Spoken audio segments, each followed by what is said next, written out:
the violence. If there were to be deployment, there would have to be a legal instrument. Mr. Speaker, deployment would only be after a ceasefire to support Ukraine's capabilities, to conduct deterrent operations and to construct and protect military hubs. Mr. Speaker, there will be a statement to the House at the earliest opportunity. If there were a decision to deploy under the agreement that was signed yesterday, then I would put that matter to this House for a debate beforehand and for a vote on that deployment. That is consistent with recent practice, and I'll adhere to that. Donald Trump has doubled down on his claim that the United States needs Greenland, refusing to rule out the use of military force to take control of the territory. The US president says annexing the self-governing island is a matter of national security, insisting he's very serious about the plan. European leaders and Greenland's Prime Minister, though, have pushed back sharply, with former UK Defence Secretary Ben Wallace warning that any attack on Denmark would signal the demise of a large part of NATO. Mr. Trump has long voiced his ambition to bring Greenland under US control, reigniting tensions among Western allies. Here, Nigel Farage has unveiled Leila Cunningham as Reform UK's candidate to challenge Sadiq Khan in the next London mayoral election. The Reform UK leader made the announcement at a London press conference earlier, standing beneath banners declaring London needs reform. Mr. Farage called May's local elections and devolved elections the single most significant set of electoral tests before the next general election. He also confirmed Reform UK will reveal its new Scottish leader at a press conference in Edinburgh next week. And a bus carrying school children has crashed into a ditch in Kent after slipping on black ice, as 9 children were injured in a separate crash elsewhere today. Images from Ashford show a double-decker bus nose first down an embankment after sliding off the road in icy conditions. There were no reported injuries in that incident, but in Reading, as I say, 9 children were hurt in a separate school coach and bus crash, along with 8 adults who suffered minor injuries. It's not yet clear whether that crash was also linked to severe winter weather affecting large parts of the country. Those are the latest headlines. I'll be back with you in half an hour. You can now watch GB News live across the United States of America and the world on Truth Plus. Scan the QR code to find out more, or visit gbnews.com/truth.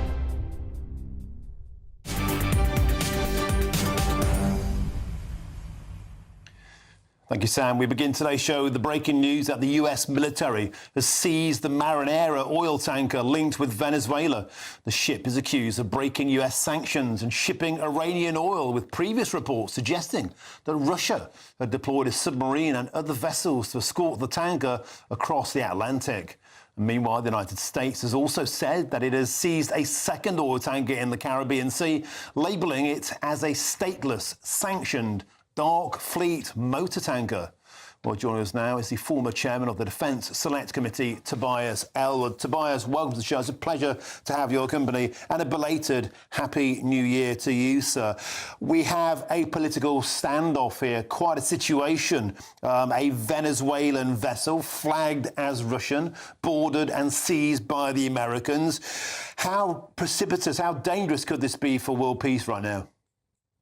Well, good afternoon. Yes, I think that's the question everybody is asking. There's moments like this that could easily escalate. Something could happen operationally out there in the Atlantic, triggering something much, much larger, which then the politicians don't actually fully control. The Shadow Fleet itself, we know, we've come to learn, operates across the globe. There's about, I think, 3,000 ships or so on moving sanctioned oil around, helping countries like Russia and Iran survive, to be able to defy these sanctions. And Trump, in his audacity, which he's demonstrating in 2026, has decided he's had enough and is going after these ships directly. But as you summarized in the introduction there, the fact that there is a Russian submarine in the vicinity there does mean to say we have to tread very carefully indeed. I hope that red phone linking the White House and the Kremlin is very much on charge, because otherwise we could see things escalate out of control. We're seeing a situation here where Donald Trump is not gung-ho, but certainly acting decisively, acting swiftly. And we are in a position, are we not, where we appear to be using RAF bases in the United Kingdom for these actions, and it puts into sharp relief, does it not, that all this notion that the student politics of condemning Donald Trump, the Labour Party, is for the birds. We must work with America to keep global peace. Yes, I partially agree with you there. I think there's a frustration in America and with Donald Trump that the global order isn't working, that other countries have taken advantage perhaps of our openness. And Donald Trump has said, right, I'm going to do something about it. But in doing so, it's very much America first, as we've seen, Western Hemisphere first. And to that comes the troubles that we're seeing over potential where things go with Greenland. I hope Donald Trump will recognize that actually when Europe and America are on the same page, when NATO remains aligned, that we are stronger to deal with those adversaries. As you touched on, America has lent on the fact that it's got bases in the UK to orchestrate this important operation that's just taken place. Therefore, working together absolutely makes sense. My concern is that Donald Trump will pursue an avenue which can actually splinter the alliance, and that would be very, very dangerous indeed. Our adversaries, particularly China and Russia, would take greater advantage of that. OK, Tobias Elwood, thank you very much for joining us on today's show. Sincerely appreciate your time, and I hope to see more of you in 2026 on GB News. Thank you, sir. Thank you. Let's get back to the studio now, get some reaction from Nigel Nelson. No, Nigel, you and I have been having a conversation now for a couple of weeks, it seems, about I feel that the power base is shifting. The sun is setting on Europe. We have a new world order. Donald Trump being a truly pioneering sort of interventionist, particularly in situations like this. And the United Kingdom has its fingerprints on this because air bases are being used. And at a time of such uncertainty, why on earth is Britain giving away the Chagos Islands? I mean, we are in a new world order. Surely we should be protecting what's out there, not giving it away. Well, we protected the Diego Garcia base, which is vital strategically for us. What we did by handing over the Chagos Islands was obeying international law. What Trump is doing here is obeying international law. Why are we so enslaved to international law? How about putting Britain first? How about putting global security first? The West first, not just throwing it away to Mauritius? The whole point of international law is to kind of ensure global good behaviour. It's fairly porous. Doesn't always work, but that's the idea of it. You can't stop transgressors crossing a line if you take all the lines away that they might cross. So the whole point is, we need Chagos now more than ever. This proves it. We don't need Chagos. What we need is Diego Garcia. We've got that. We've got that for the next 100 years. And then China will be dripping its fangs will be dripping, hovering over that. Well, if we hadn't done it, it would be even worse. That China has wanted the Chagos Islands for a long time when it was the British Indian Ocean Territory. But if we'd actually disobeyed international law and hung on to it, China would argue we're an illegitimate occupying power. They may still attack us, but at least they haven't got the cover of international law legitimacy. OK, Nigel, thank you very much. We'll have a ton of politics to squeeze in and move swiftly onwards to our next point. And it's time now for the Great British Giveaway. Your chance to win an incredible 85 grand in tax-free moolah. Here's how you could make it yours. It's a brand new year and we're giving you the chance to win our biggest cash prize to date. £85,000 in tax-free cash to make your new year the best yet.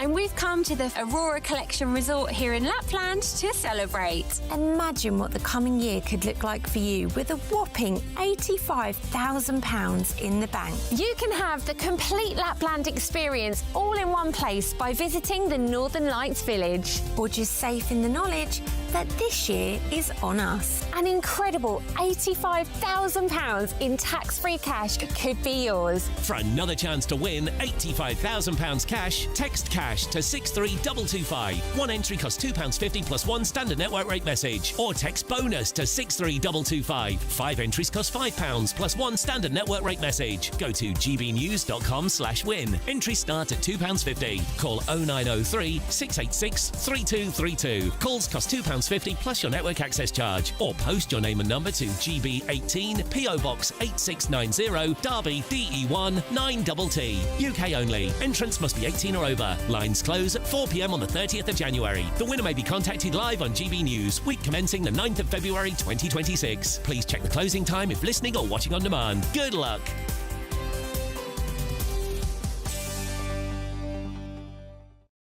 The Best of luck. Now, senior officers from West Midlands Police Force, they've rejected claims they were searching for a reason to ban Maccabi Tel Aviv fans from a match against Aston Villa in October. Circumstances, you've got a very hot community reception.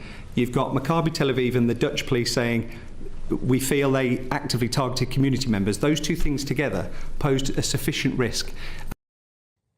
Well, this comes as the opposition leader, Kemi Badenoch, called for the West Midlands police chief to resign over the matter. And I'm delighted to be joined in the studio by the Conservative MP for East Suffolk, Nick Timothy, and also GBNews' senior political commentator, Nigel Nelson. And Nick Timothy, welcome to you. I'm delighted to have you, because you've been really driving this story through. You've been holding them to account over this. You went to Villa Park at the time, a story that we covered. I was astonished that they seem to take such bad intel. They seem to be pressured by the local mosques into banning fans. Nobody wanted that to happen, but here we are. Yesterday they gave evidence. I thought it was toe curling.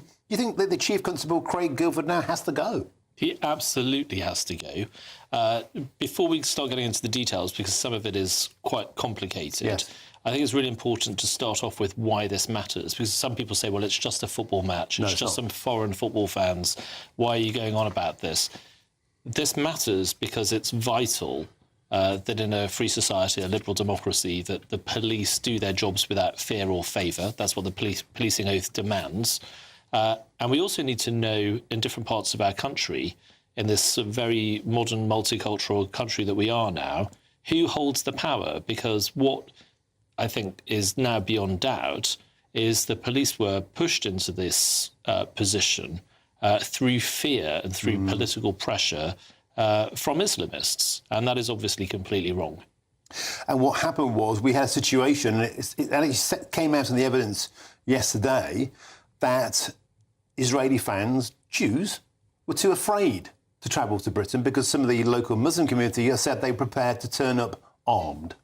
Yeah. It's not a football story. It's a story which I think brings great shame on the United Kingdom. Well, so if you go through the facts and the chronology, what West Midlands Police did was at the very beginning, they went to the first meeting of the Safety Advisory Group, the body that assesses how football matches should be handled from a safety perspective. And they said, the minutes say, in the absence of intelligence, there was no intelligence, but they said their planning assumption was no away fans. And in the same meeting, local councillors who campaign against Israel in general said the community want this stopped. Yeah. After that meeting, the chairman of that committee then contacted West Midlands Police and said, we need a more clear rationale for the decision.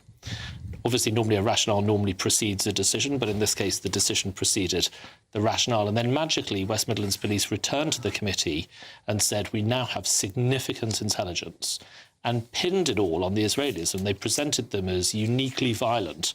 And they had this information, they say, from the Dutch police, who they say had this terrible experience with Israeli fans when Ajax played the same team the year before. But that didn't actually happen, because reports were actually it was the Maccabi Tel Aviv fans that were being thrown into canals and chased by the local Arabic community. Yes, and there are two serious problems with the fact that the police did that at that meeting. Yeah. First, the Dutch police say this is completely untrue. Yeah. All the claims they make about the policing in Amsterdam were untrue. Second, this was presented as new intelligence to that committee, even though the conversation they had with the Dutch was before the very first meeting when they accepted there was no intelligence. So it's quite obvious they fitted the intelligence to suit a predetermined decision. For now, they're sticking to their line, but you concluded in a post on X by saying that Craig Guilford, the Chief Constable, is too arrogant to resign. You're now imploring the Home Secretary to step in and act and make sure he gets the boot. Well, the Chief Constable came to the Home Affairs Select Committee for a second time yesterday. To be clear, this is completely unprecedented. No Chief Constable has ever been recalled for a second session before a Select Committee. And the reason that happened was the Select Committee did not believe he was telling the truth the first time. The second session was as awful, as embarrassing as the first one. The police are tying themselves in knots trying to justify the unjustifiable. If he won't resign, he needs to be sacked.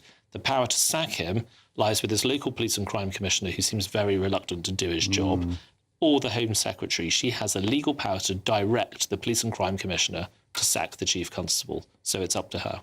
Nick Timothy, thank you very much for coming in today, and thank you for your tireless work in shining a light on what is an extraordinary case. Thank you for joining us today on GB News. Nigel Nelson, quick reaction to you. Surely Chief Constable Craig Guilford's position now is untenable. He's got to walk.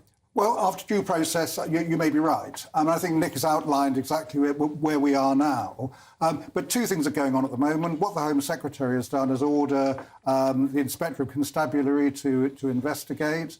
Parallel to that, as Nick's just mentioned, the Home Affairs Select Committee is also doing its own investigation.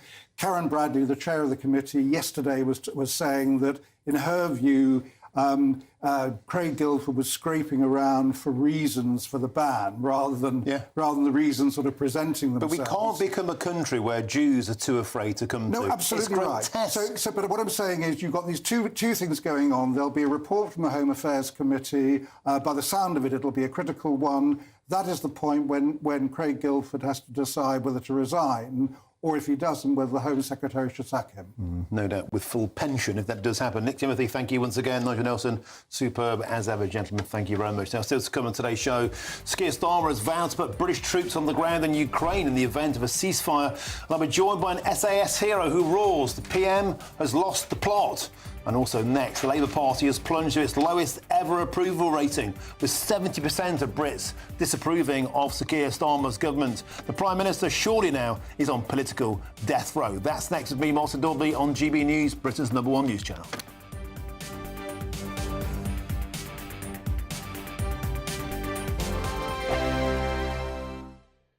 Britain was once the envy of the world, but look around. A nation that no longer knows what it is or where it's going. A country that's broken. How do we fix Britain? How do we bring it back? Friday night with Matt Goodwin at 8 p.m, only on GB News. Decisions made in Washington aren't just shaping America, they're shaping Britain too. From migration to global security, from crime to health.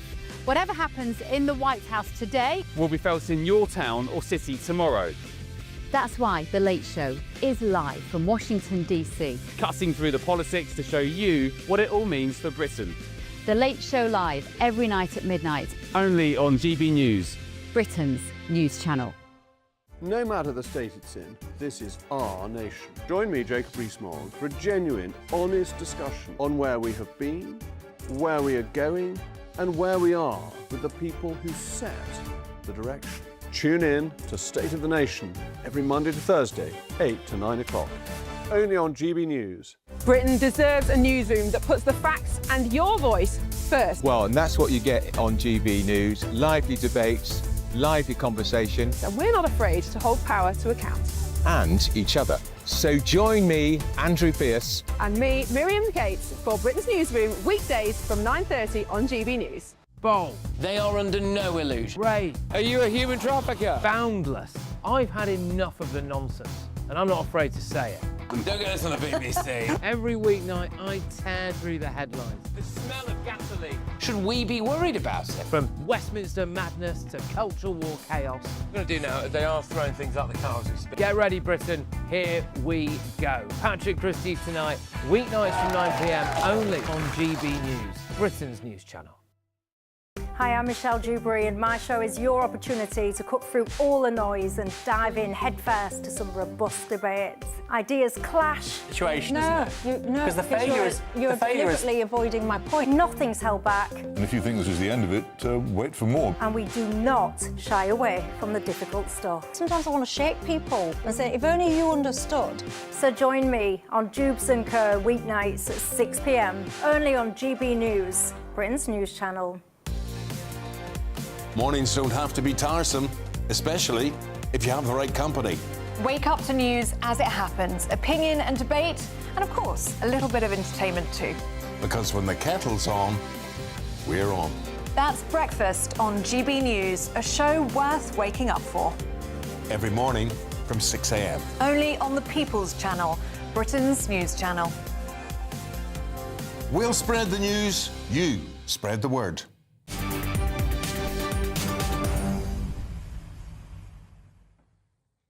Welcome back. Time is 3:24 with me, Martin Daubney, here on GB News. Now, just a reminder of the breaking news story today. The US military has seized the Marinera oil tanker linked with Venezuela. The ship is accused of breaking US sanctions and shipping Iranian oil.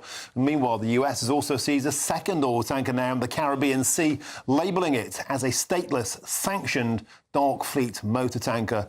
Well, our man Charlie Peters, our national reporter, has been all over this story. Charlie, what's the very latest? Well, Martin, we can bring you now a statement from the Russian Ministry of Transport, endorsed by its foreign ministry, saying that in accordance with the 1982 UN Convention on the Law of the Sea, that no state has the right to use force against vessels duly registered in the jurisdictions of other states. And this is in reaction to the US boarding and seizing that tanker in the North Atlantic between Iceland and Scotland and Ireland earlier today. And that Marinara tanker did have the Russian flag on it. However, it's important to stress that it only put on that flag during the voyage as it fled away from the US blockade in the southern Caribbean about 2 weeks ago. And because the Marinara changed its flag during the voyage, under the UN laws at sea, it was technically stateless.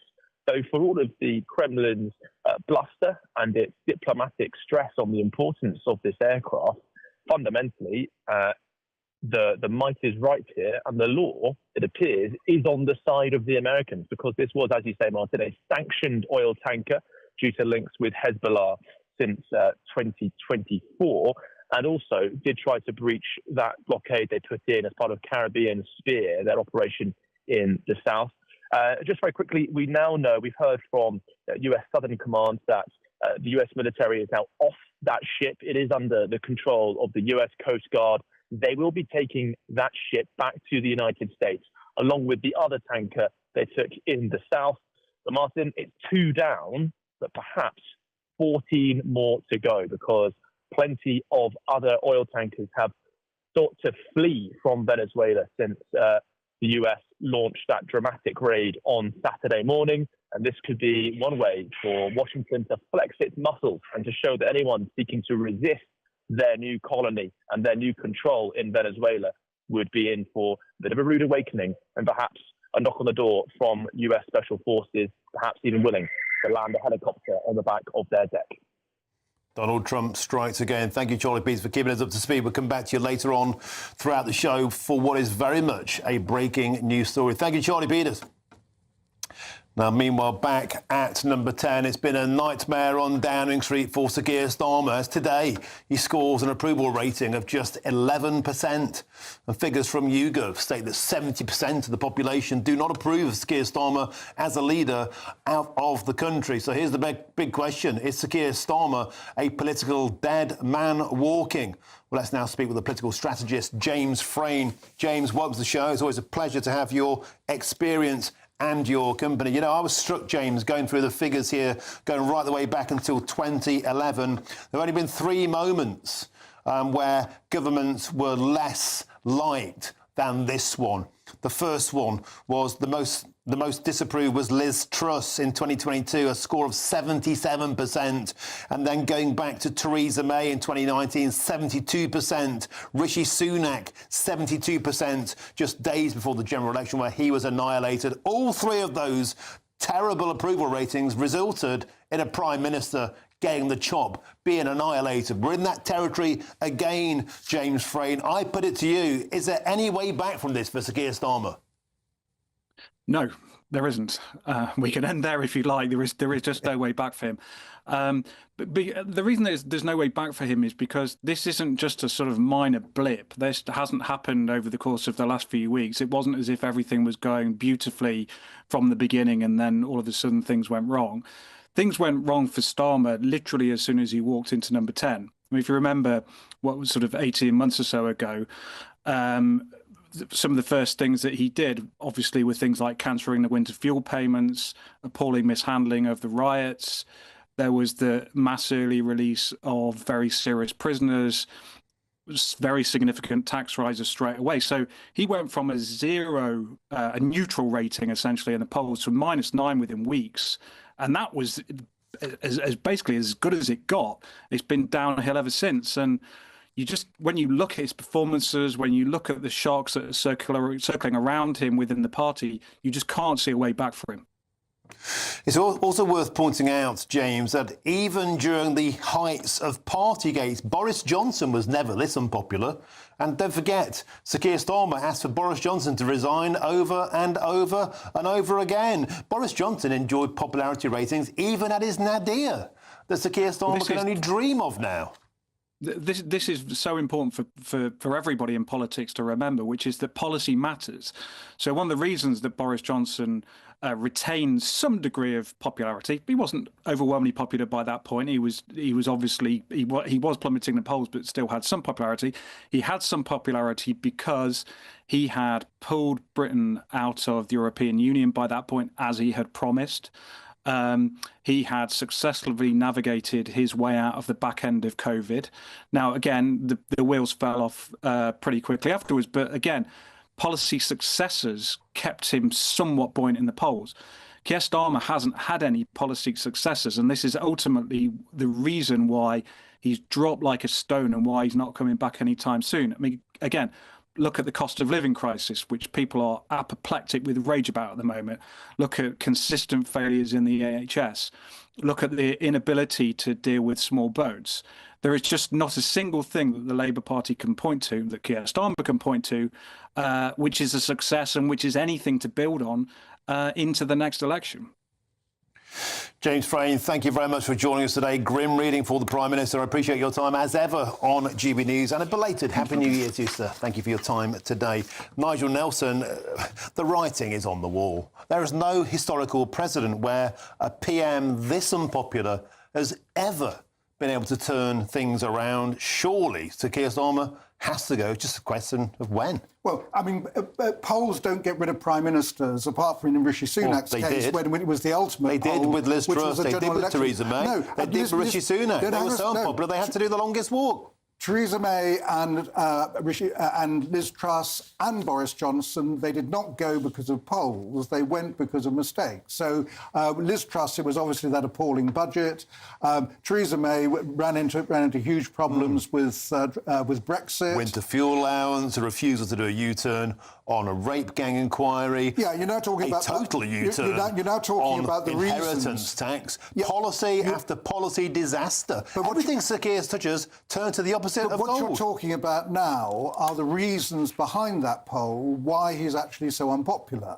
So also bear in mind, people will feel better off this year. So from May... Will they? Yeah, they will, yeah. I mean, from May, pensions will be up 4.8%. You've got minimum wage going up 4.1%. 9 million paying more tax. 3.8%. Yeah, people are paying more tax, but it's 9 million. Not across the board. Yes, it is. 9 million will be paying more tax. Well, because of fiscal drag. If you're talking about yes, fiscal drag will drag people into more tax. The point I'm making is you've got a lot of people who will be better off, but that takes time. Now, I think Keir Starmer is in trouble. I agree with you there, but I think that the real trouble comes in May when we have the local elections, Scotland and Wales. He's prepared to do badly. If he does very, very badly, that's when he's at maximum danger point. Morgan McSweeney thinks there's a way out of this. It's called the 3 E's. Not those kind of E's from back in the day.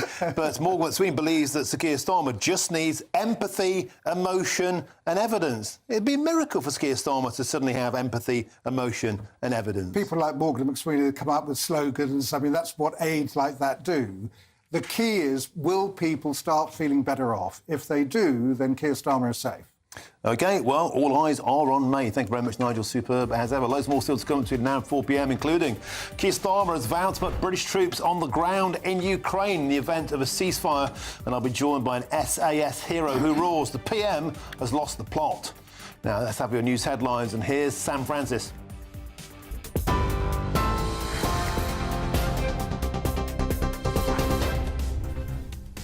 Very good afternoon to you from the newsroom at 3:30. The top story. US forces have seized a second oil tanker in just hours, this time in the Caribbean, as part of a crackdown on so-called dark fleet shipping.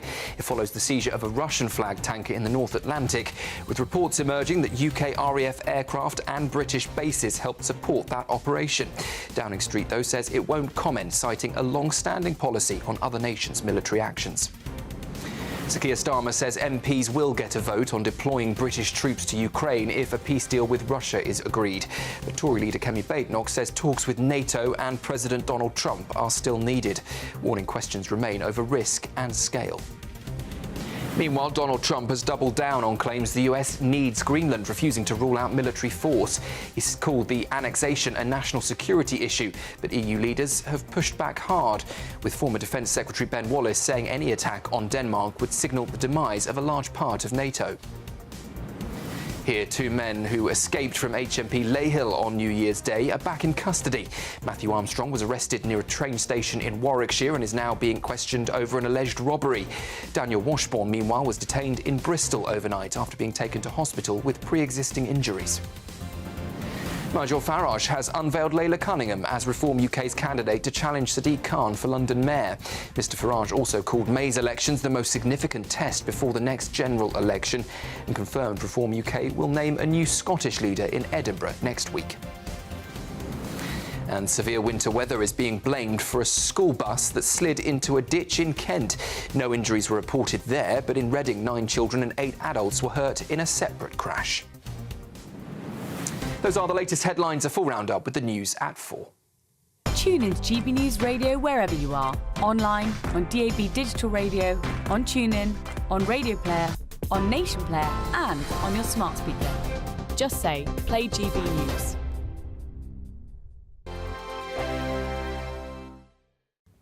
Hello again and welcome to the latest update from the Met Office for GB News. It's staying cold for most of us and it's, despite the cold, a fine afternoon. But there is further rain and snow to come in places. First of all, further snow showers continuing across the northeast of Scotland. Secondly, this system bringing in a band of cloud and rain to Northern Ireland, parts of West Wales, the southwest by the end of the day. That will fizzle out as it pushes east, although it will bring some snow to inland parts of western Scotland. Once that moves across the UK, it's a largely cloudy end to the night, so not quite as frosty, but still some icy patches, particularly towards the east of the UK, and a cold start wherever you are. Now, the grey skies and the patchy rain first thing will make it feel cold, and we'll see further snow showers coming into Orkney, parts of northeastern Aberdeenshire. A mix of rain, sleet and hill snow in the west of Scotland, in between plenty of dry weather, albeit with a lot of cloud. Northern Ireland a touch brighter, but still largely cloudy.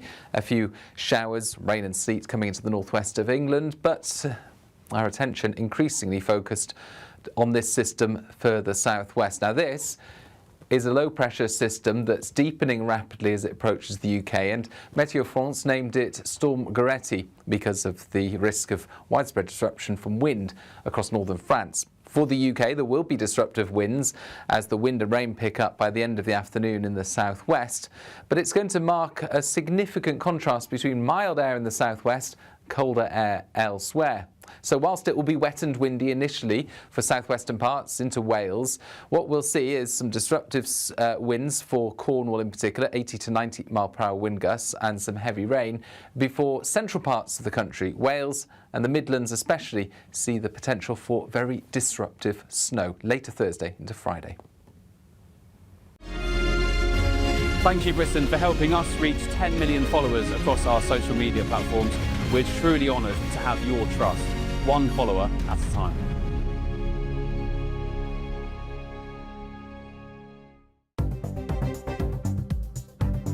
Good afternoon. This is the latest AI travel news from GBnews.com. Use caution on the A76 near New Cumnock, where flooding is affecting the carriageway after a burst water main.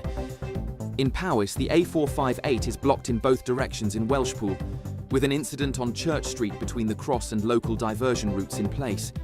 In Staffordshire, the M6 southbound entry slip at junction 14 is closed after an overturned vehicle, with recovery and reopening expected later this evening. And on the trains, Elna says do not travel between Edinburgh and Aberdeen, while Avanti West Coast is reporting delays at London Euston. For more travel news, go to gbnews.com.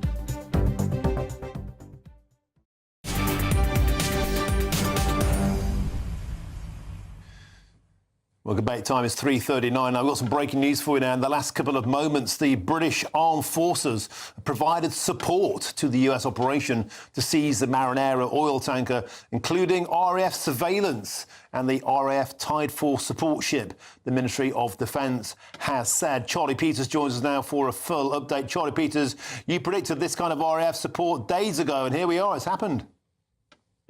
Yes, Martin, we saw the US military leaving those RAF bases today. So we already knew in advance, really, that the RAF were involved. But further information coming from the MOD statement, they also refer to the Royal Fleet Auxiliary Tide Force ship providing support for US forces pursuing the Bella 1. Interesting, the MOD is not using the Russian ship registry name that it changed to, the Marinera, during its transfer from Venezuela towards St. Petersburg. It's also interesting to note, Martin, that the statement says that the UK and US defence and security relationship is the deepest in the world, and that the UK provided this enabling support, quote, in full compliance with international law. It does seem that that part of the statement is more focused on a domestic audience rather than an international one, because, of course, the Prime Minister and the Labour government more generally have been involved in something of an internal row about whether or not the PM should support Trump over his raid in Caracas last weekend to take away Nicolas Maduro from his bedroom in the dead of night. And this is very much in support of that wider American strategy of targeting oil tankers linked to the Venezuelan regime. This tanker, the Bella 1, was fleeing from Venezuela after the US Coast Guard tried to board it last month. It has also boarded another vessel today in the southern Caribbean, a part of a wider strategy we can see the US taking place now to show that they are not afraid to board more of these tankers, and they will not put up with resistance to their strategy in Venezuela. We've heard from the Defence Secretary, John Healey. He said that the ship, the Bella 1, with a nefarious history, is part of a Russian-Iranian axis of sanctions evasion. He said that it's fueling terrorism, conflict and misery from the Middle East to Ukraine. He goes on to say that the UK will continue to step up our action against shadow fleet activity to protect our national security, our economy and global stability. Pointing out that the Bella 1 is sanctioned by the US, has been since 2024 due to its links to Hezbollah. It's been linked to international terrorism and crime, and is part of that wider and growing web of Russian shadow tanker activity. The Russian Ministry of Transport put out a statement earlier saying that this was an illegal interdiction, saying this breached international law. That's the message that they were keen to put out very soon after this took place. But we should stress, Martin, this vessel changed its flag mid-voyage on the run from the United States Coast Guard. And according to the UN laws at sea, that means that it was technically stateless, but now very much in the command of the United States Coast Guard as they take that vessel back towards the USA. Thank you, Charlie Peters. And you mentioned earlier, Charlie, we now have two craft here, two tankers, but you believe how many more might there be out there involved in this great escape, which now might turn into a great reconnaissance mission to retrieve them on America's behalf? Yes, Martin, as we were discussing on GB News earlier in the week, this seems to be a coordinated effort by several vessels in the Caribbean to break free from the blockade, many of them suddenly changing their flagging to Russian. We have heard from the Kremlin, who made an urgent diplomatic request on New Year's Eve to the US to not interdict and to board and seize the Bella 1. But plenty of other ships have followed, just like the Bella 1, becoming Russian on the registry and seeking to launch this coordinated escape from the US blockade. And that is critical for US control of Venezuela. They are very large, very visible symbols of resistance to US rule. And Martin, the US will not want to see all these tankers getting away, because it could provide confidence to those in Caracas, but also in Iran, Russia and China, confidence to those who might resist this new strategy of the US being in charge of their new colony in Venezuela. Charlie Peters, you've been superb on this, as ever. Thank you, my friend, and we'll get more from you later in the show. Thank you, Charlie Peters. Let's get back to the studio now, Nigel Nelson. Nigel, first of all, isn't it totally and utterly absurd that Russia is somehow waving its finger that America is contravening international law? Is it also absurd that the Chinese are saying the Americans are conducting an act of bullying and using reckless force? I mean, these people are just ridiculous. Well, I mean, they're the ones that invaded Ukraine. They're the ones that have quietly taken over a huge tranche of Africa for its rare earth minerals without even firing a shot. America has acted within the law, and now it transpires Britain's been involved in this. Yeah, I mean, I think we have to separate different incidents here. So firstly, the jury is still out on Venezuela, whether or not international law was broken there. These are sanctioned vessels, and this particular one changed its name and its flag as it was sailing across the Atlantic. Which is absurd. Yeah, which is absurd. So this was a sanctioned vessel, therefore it is well within international law to stop it and to board it as America did.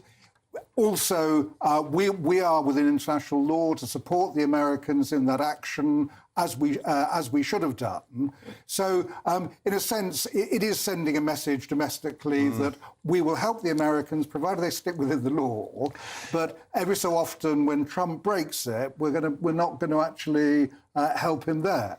But it's also not sending out a message to the silly student politicians, the Jeremy Corbyns, the Richard Burgons. It's like, stop taking the side of socialist dictators, because when it comes to maintaining global peace, our true number one ally has always been and will be and should remain the USA.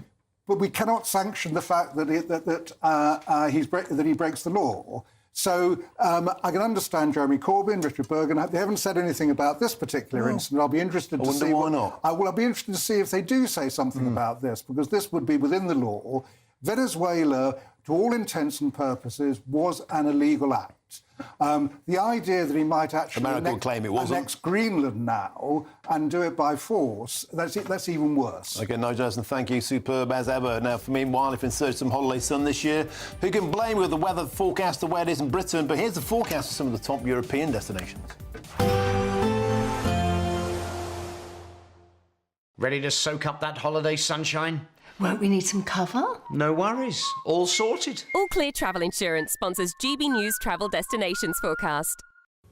Whilst we've seen the cold weather affect the UK and much of Western Europe, it's turning less cold in Iberia now, whilst it's increasingly unsettled across southeastern parts of Europe, especially Greece and Turkey, where we'll see strong winds and heavy rain moving through during Thursday and Friday.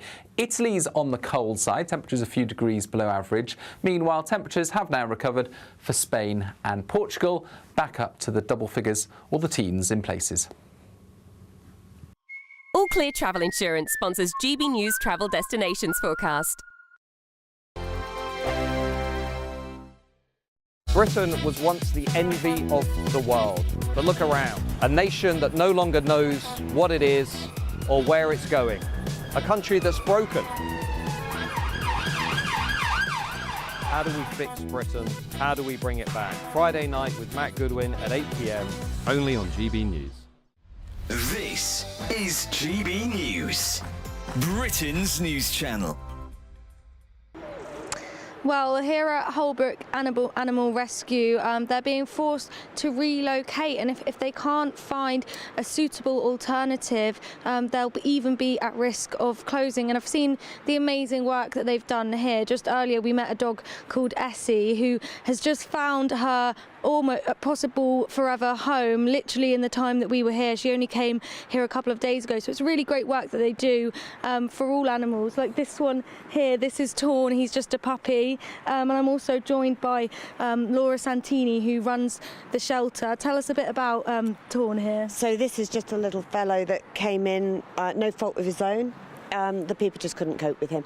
So he's lively, and he's a half shepherd, half Labrador. What kind of impact would the possible relocation or even closure have on dogs like this one and all the other animals you have here? Well, simply that we wouldn't be able to take them. So if the next one comes up like this and we've got nowhere to go, then we just can't take them, obviously. So what happens to them at that point, I don't know, because we don't just take beautiful pups like this. We take the old and the sick and the dogs that other people don't necessarily want to take. So I can't imagine what would happen to some of them. So I don't know. It's sad. It's just a sad situation. And you've had quite a lot of support from the community here in trying to relocate. What's been there for you in terms of support? They're absolutely incredible. They've sent 1,000 letters into the council to try and support us and help us and let everyone see the light that, you know, you do actually need animal sanctuaries around. You can't shut them all down.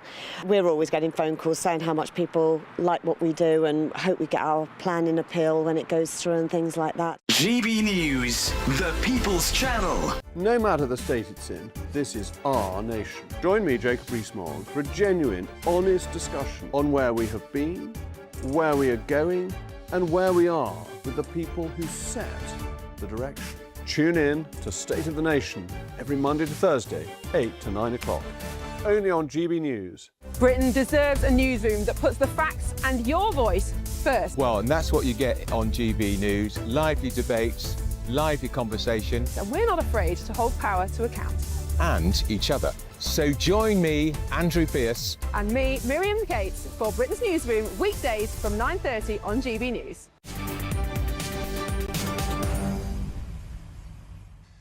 Welcome back. It's 10 to 4 with me, Martin Daubney, here on GB News. Now, the UK, Ukraine and France have signed a declaration of intent. That means they could deploy forces to Kyiv in the event of a peace deal. Now, the Prime Minister, Keir Starmer, went on to call out Putin for failing to commit to ending the war, saying, "We'll keep the pressure up on Russia until they come to the table in good faith."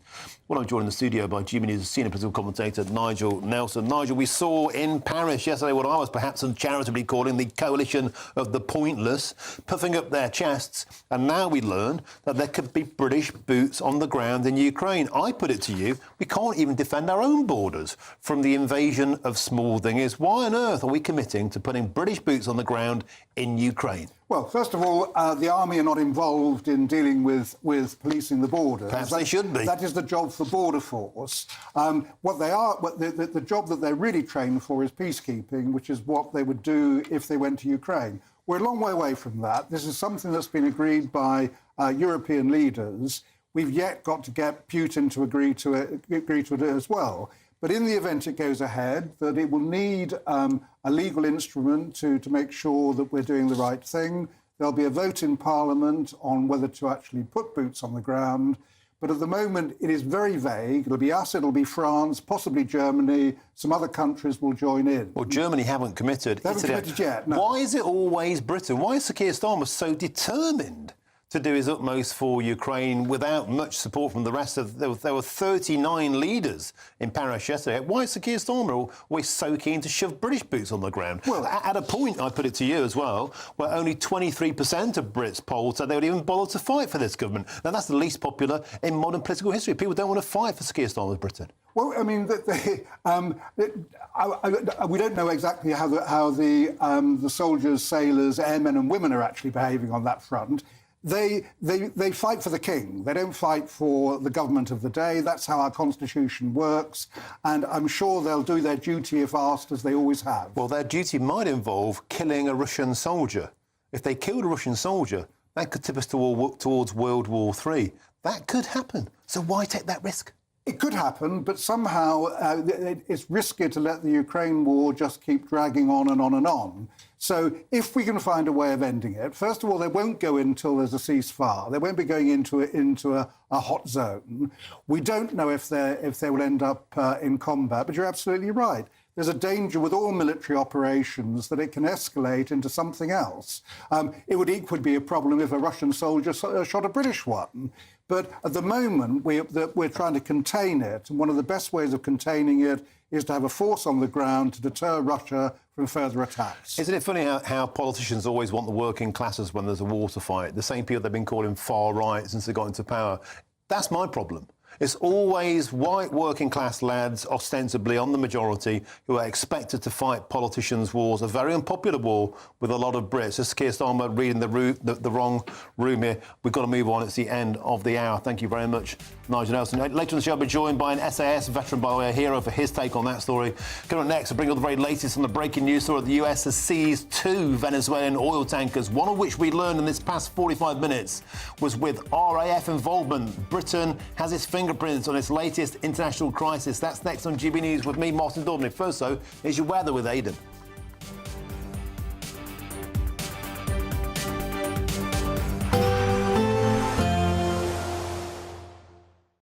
Expect warm spells with the odd rude interruption. Box Boiler sponsors the weather on GB News. Hello again and welcome to the latest update from the Met Office for GB News. It's staying cold for most of us and it's, despite the cold, a fine afternoon. But there is further rain and snow to come in places. First of all, further snow showers continuing across the northeast of Scotland. Secondly, this system bringing in a band of cloud and rain to Northern Ireland, parts of West Wales, the southwest by the end of the day. That will fizzle out as it pushes east, although it will bring some snow to inland parts of western Scotland. Once that moves across the UK, it's a largely cloudy end to the night, so not quite as frosty, but still some icy patches, particularly towards the east of the UK, and a cold start wherever you are. Now, the grey skies and the patchy rain first thing will make it feel cold, and we'll see further snow showers coming into Orkney, parts of northeastern Aberdeenshire. A mix of rain, sleet and hill snow in the west of Scotland, in between plenty of dry weather, albeit with a lot of cloud. Northern Ireland a touch brighter, but still largely cloudy. A few showers, rain and sleet coming into the northwest of England, but our attention increasingly focused on this system further southwest. Now, this is a low-pressure system that's deepening rapidly as it approaches the UK, and Météo France named it Storm Goretti because of the risk of widespread disruption from wind across northern France. For the UK, there will be disruptive winds as the wind and rain pick up by the end of the afternoon in the southwest, but it's going to mark a significant contrast between mild air in the southwest, colder air elsewhere. So whilst it will be wet and windy initially for southwestern parts into Wales, what we'll see is some disruptive winds for Cornwall in particular, 80 to 90 mile per hour wind gusts, and some heavy rain before central parts of the country, Wales and the Midlands especially, see the potential for very disruptive snow later Thursday into Friday. Expect warm spells with the odd rude interruption. Box Boiler sponsors the weather on GB News.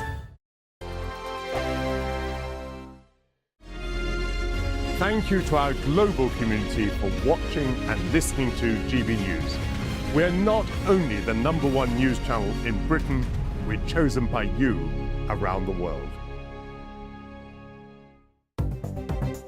Good afternoon. This is the latest AI travel news from GBNews.com. On the M8 eastbound, the off-slip at junction 14 is closed after a road traffic incident. In Wales, the A458 is blocked both ways in Welshpool around Church Street and the Cross, with local diversions in place. In Darlington, there are lane closures on the A66 westbound between the A1150 and the A67 due to a broken-down vehicle. On the M40 southbound in Oxfordshire, the exit slip at junction 9 has one lane shut because of another breakdown. And on the trains, Elna says do not travel between Edinburgh and Aberdeen, while Avanti West Coast reports delays at London Euston. For more travel news, go to gbnews.com. Hello from the Aurora Collection Resort here in Lapland. We're on an amazing Arctic adventure to celebrate our greatest cash giveaway, a simply stunning £85,000. And in 2026, we're giving you the chance to win it all.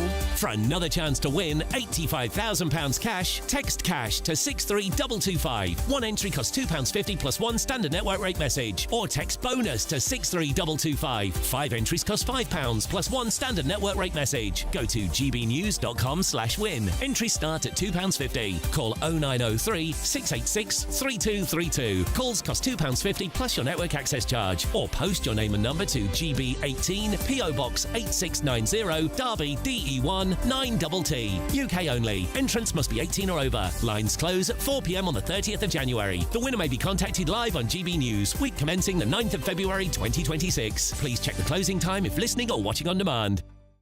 Exciting news. Every Friday, my Patrick Christie's Tonight Show is going to have a twist to it. We're welcoming some special guests. You. That's right, on Fridays I'm going to be doing my show in front of a live studio audience because this show is about you and what you have to say. It's going to be the same big debates, same big topics, same big opinions. But every Friday night at 9 p.m, you are invited to come on down to Patrick Christie's Tonight to be a part of the action. Only on GB News, the People's Channel, Britain's news channel.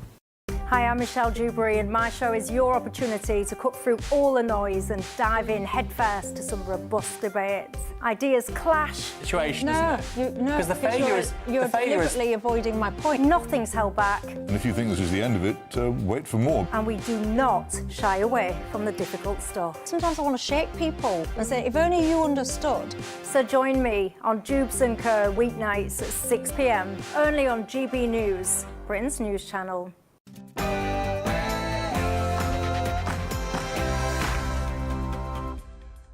A very, very good afternoon to you. It's 4 p.m. and welcome to the Martin Daubney Show here on GB News. We're broadcasting live across the UK. All the very latest news, debate and analysis all the way through until 6 p.m. We've got a cracking show.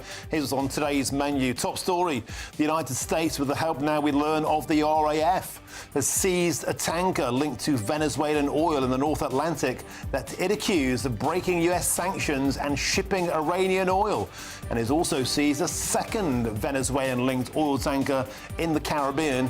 Why have they done this and what could be the consequences for world order? We'll bring you all the latest on this breaking news story. Plus, we're expected to go to the White House soon. Caroline Leavitt, the DC press officer for Donald Trump, to give a news conference. We're there for you. Back in Blighty, there's been a nightmare on Downing Street for Sir Keir Starmer. Labour has plunged to its lowest ever approval rating, with 70% of the British public disapproving of the government. Sir Keir now is deep in the danger zone. We saw the terminations of Liz Truss, of Theresa May and Rishi Sunak. Can the PM recover from this New Year nightmare on Downing Street, or is Keir Starmer a dead Prime Minister walking? And the Labour Party has vowed to cut the drink-drive limit to 1 pint. A similar cut in Scotland did not reduce road accidents, and the cut would surely be another huge blow for struggling pub landlords. Could the move kill country pubs? I'll be speaking to a worried landlord. And meanwhile, the big freeze continues. Schools have closed. There's travel chaos, and Storm Goretti is incoming with 20 centimetres worth of snow about to be dumped on Blighty. Is your area affected? That's all coming up in your next hour.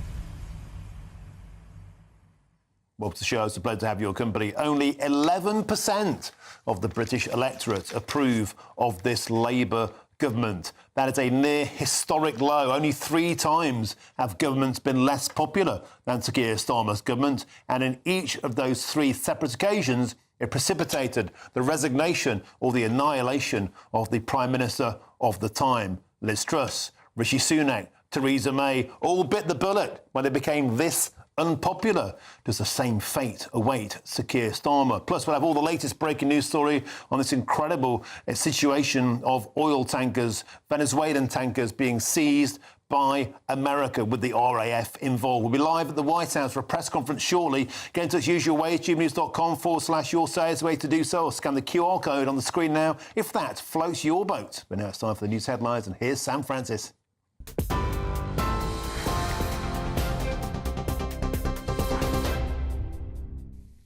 Martin, thank you, and good afternoon to you. 2 minutes past 4. The UK has confirmed its support to a US operation to seize a Russian-flagged oil tanker in the North Atlantic, deploying RAF aircraft and naval assets. Defence Secretary John Healey says that British forces showed skill and professionalism in intercepting the vessel, part of what he called a crackdown on sanctions evasion by Russia's so-called shadow fleet. The tanker was seized as it travelled between Iceland and Scotland with RAF surveillance aircraft and the Royal Navy support ship RAF Tide Force involved. The Ministry of Defence says the action targets networks fuelling conflict and instability. But Moscow claims have hinted that international maritime law may have been breached, raising tensions.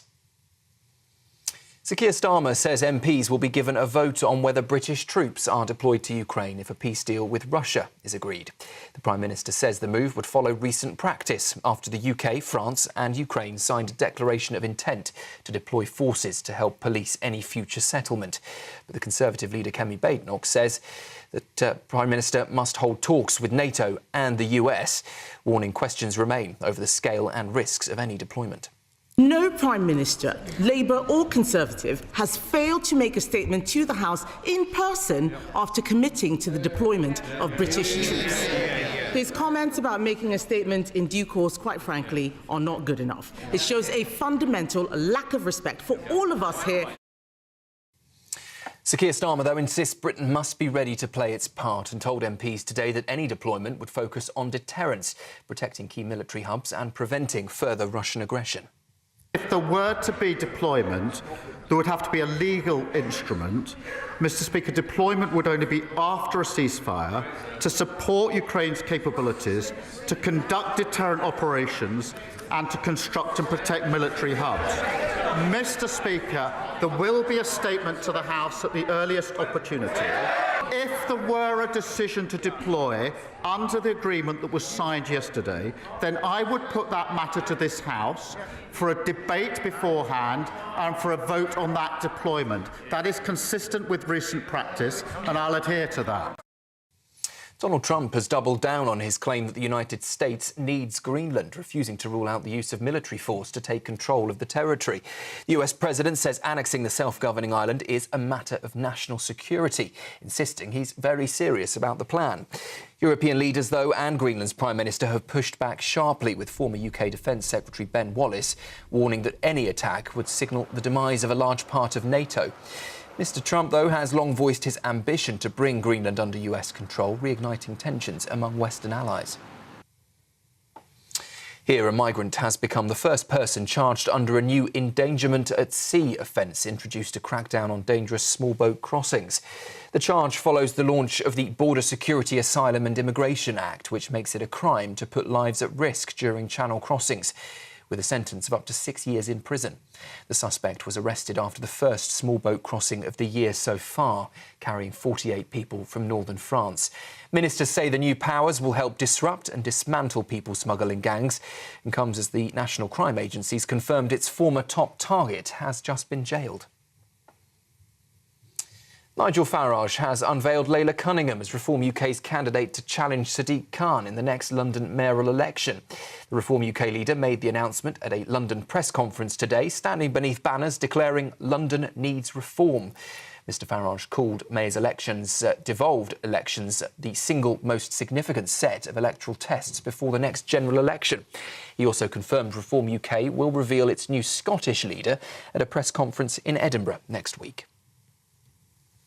And a bus carrying school children has crashed into a ditch in Kent after slipping on black ice, as 9 children were left injured in a separate crash elsewhere. Images from Ashford show that double-decker bus nose first down an embankment after sliding off the road. There were no reported injuries in that incident, but in Reading, as I say, 9 children were hurt when a school coach and bus collided, along with 8 adults who suffered minor injuries. It's not yet clear whether that crash was also linked to severe weather affecting large parts of the country this week. Those are the 4 o'clock headlines. I'll be back with you shortly. Next, though, a look at the markets. Cheers Britannia Wine Club proudly sponsors the GBNews Financial Report. 7 minutes past 4, the markets for you. The pound will buy $1.3491 and €1.1538 euros. The price of gold, £3,298 and 93 pence per ounce. And the FTSE 100 is at 1,048 points. Cheers Britannia Wine Club proudly sponsors the GBNews Financial Report.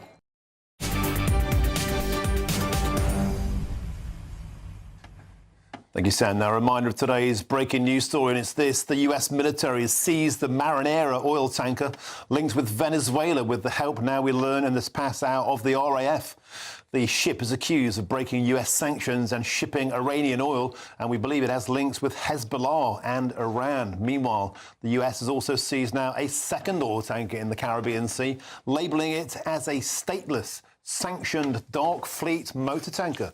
This is very much a live developing breaking news story, and I'm joined now by the former US Navy officer, Rear Admiral Mike Hewitt. Rear Admiral Hewitt, it's a pleasure to have your company. The United States, very clear here, it acted in full compliance of international law, and the notion that a former Venezuelan ship can suddenly become Russian to avoid any kind of seizure is for the birds. Are you confident the United States has made the swift and decisive and correct move here?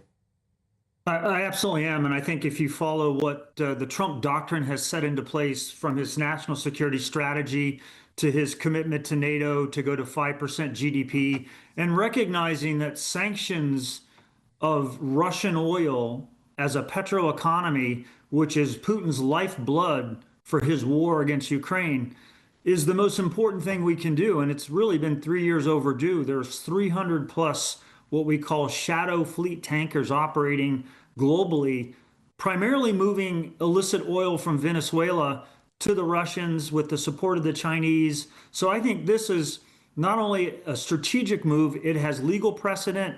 It is built on things such as the Monroe Doctrine, and long overdue, in my opinion, if we're really going to change the tide of the war in Ukraine. And Mike Hewitt, we also learn that the vessels here have links with Iran, with Hezbollah. God only knows what these vessels have been used for other than oil. Well, we've been watching these vessels really since the beginning of the war, being supported by the IRGC, the proxy networks with Hezbollah and Hamas, moving crude, attacking our fleet of tankers in the Red Sea. So this was long overdue. And I think Nicolas Maduro, who was a narco-terrorist, who 50 countries under the UN did not recognize his presidency, it really required this administration realigning its military to lethality, to readiness, to operational constructs. Otherwise, these activities such as taking Maduro or attacking Iran's nuclear program would have been much less successful. So I give a lot of credit to the president for realigning our military priorities. And again, a thanks to the RAF in the UK and its entire support. I mean, the North Atlantic has always been, from a military to military perspective, the home of the UK and the US in collaboration. And I am the least bit surprised that the RAF was involved, and probably critically involved, in helping us seize that tanker.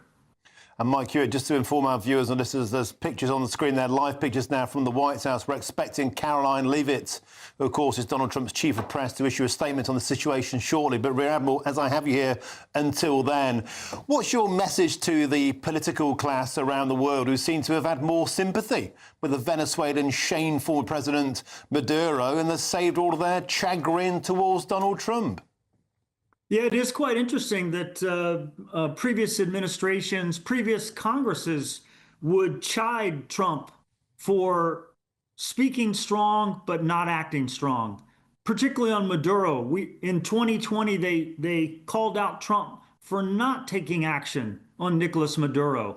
So now that he does take action, backed by policy, backed by legal precedent, and backed by international support, they really don't have much to say to their rhetoric. And I think that the countries that turned a blind eye to what China and Russia and Iran were doing in South America do so at their own peril. So I give a tremendous amount of credit to the president and his administration for putting the strategy together that then aligned to the operational outcomes that we've seen.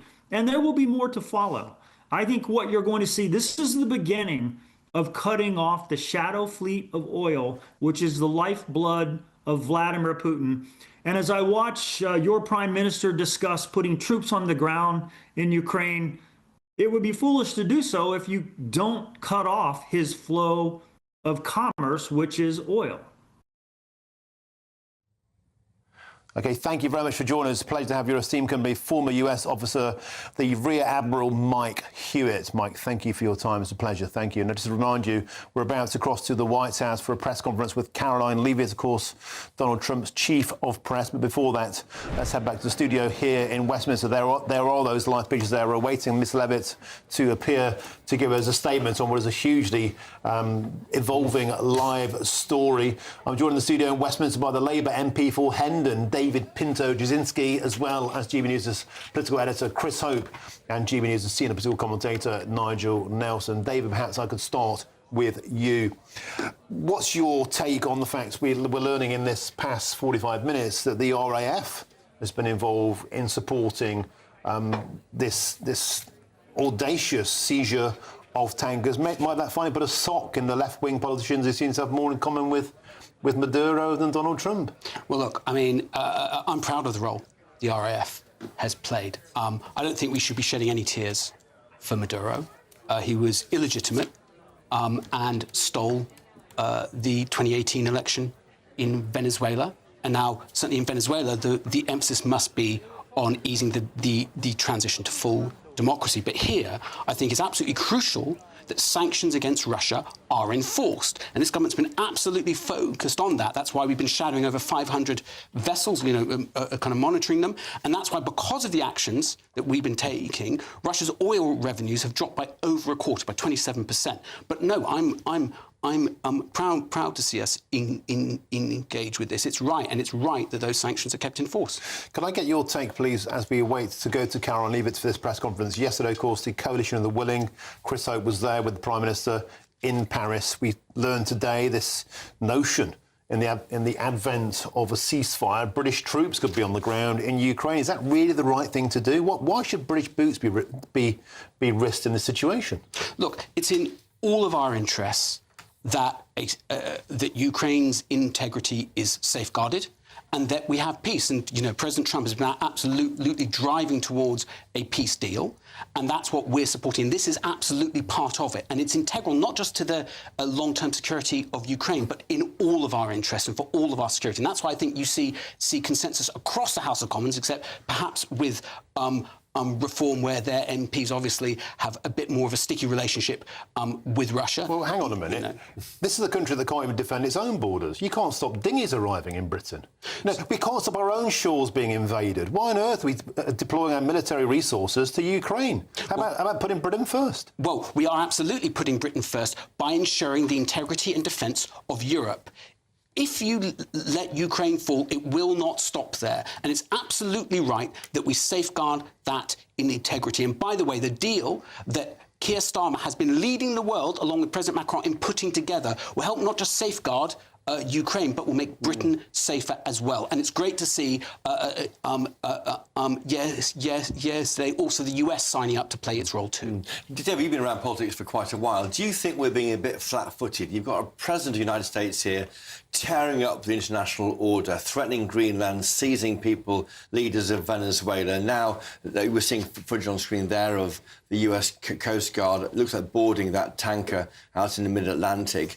And yet we're handing over, aren't we, the Chagos Islands, and we're paying another country to take it off our hands. That is a vital strategic role, which is based on some slightly spurious international court. Shouldn't we just be saying, no, that's a UK sovereignty territory, let's hang on to that, given the uncertainty in the world? But hang on, Chris, I think the really telling thing is that the US supports the moves we've made in the Chagos, moves that were actually begun and predominantly negotiated by the last government, because that way it locks in and guarantees for 100 years Britain's sovereignty and Britain's control over the broader archipelago, which is important not just to us but to the broader West and to the US. But I think the broader point I'd make is one about leadership. For so many years, Britain, was not, at the table. Under the last government, we were a bit of a laughingstock. Now, finally, with Keir Starmer at the helm, we are actually leading from the front and being recognised as so. President Trump has done so. And again, we saw that yesterday with the leadership of the coalition of the willing. Is it not a bit, ambitious to say that Britain is leading from the front? No, we're not. We're a waning power. America is a true global superpower. America is acting swiftly and decisively.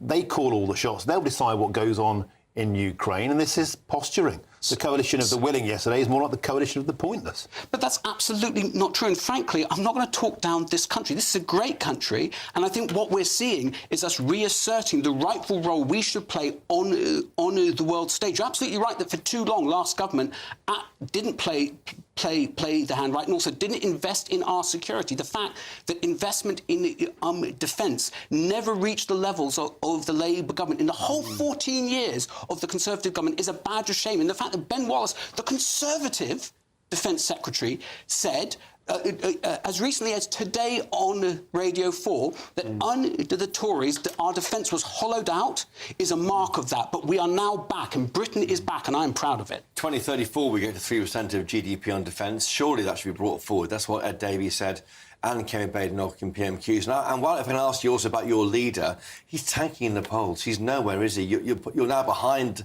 the Tories. There's now clear water between the two parties. Is it time to change him? No. Look, I mean, people who kind of say this have probably had a dash too much Christmas sherry. Look, you always in kind of midterm have bumpy periods. But what I'm really focused on, and what everyone I know in the government is focused on, is delivering for the British people and making this year a year where people feel the change, a year where Britain turns the corner, whether it's getting 3,000 more police on the streets by this spring, whether it's launching 120 diagnostic centres in the next few months, whether it's bringing in renters' right. The list is endless. Now, look, I'm not saying that things aren't hard at the moment. They absolutely are.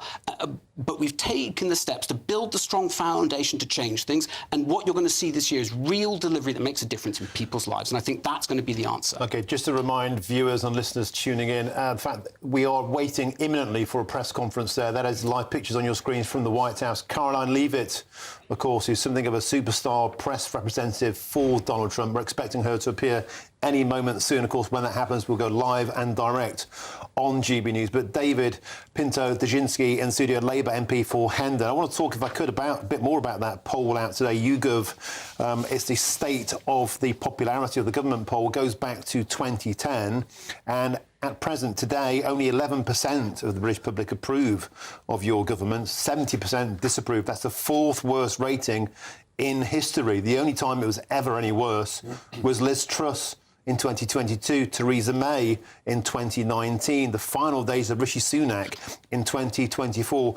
When it was this bad for previous leaders, they either resigned, they were forced out of office, or they were voted out of office. Sir Keir Starmer is in the danger zone. Is it time for him to go?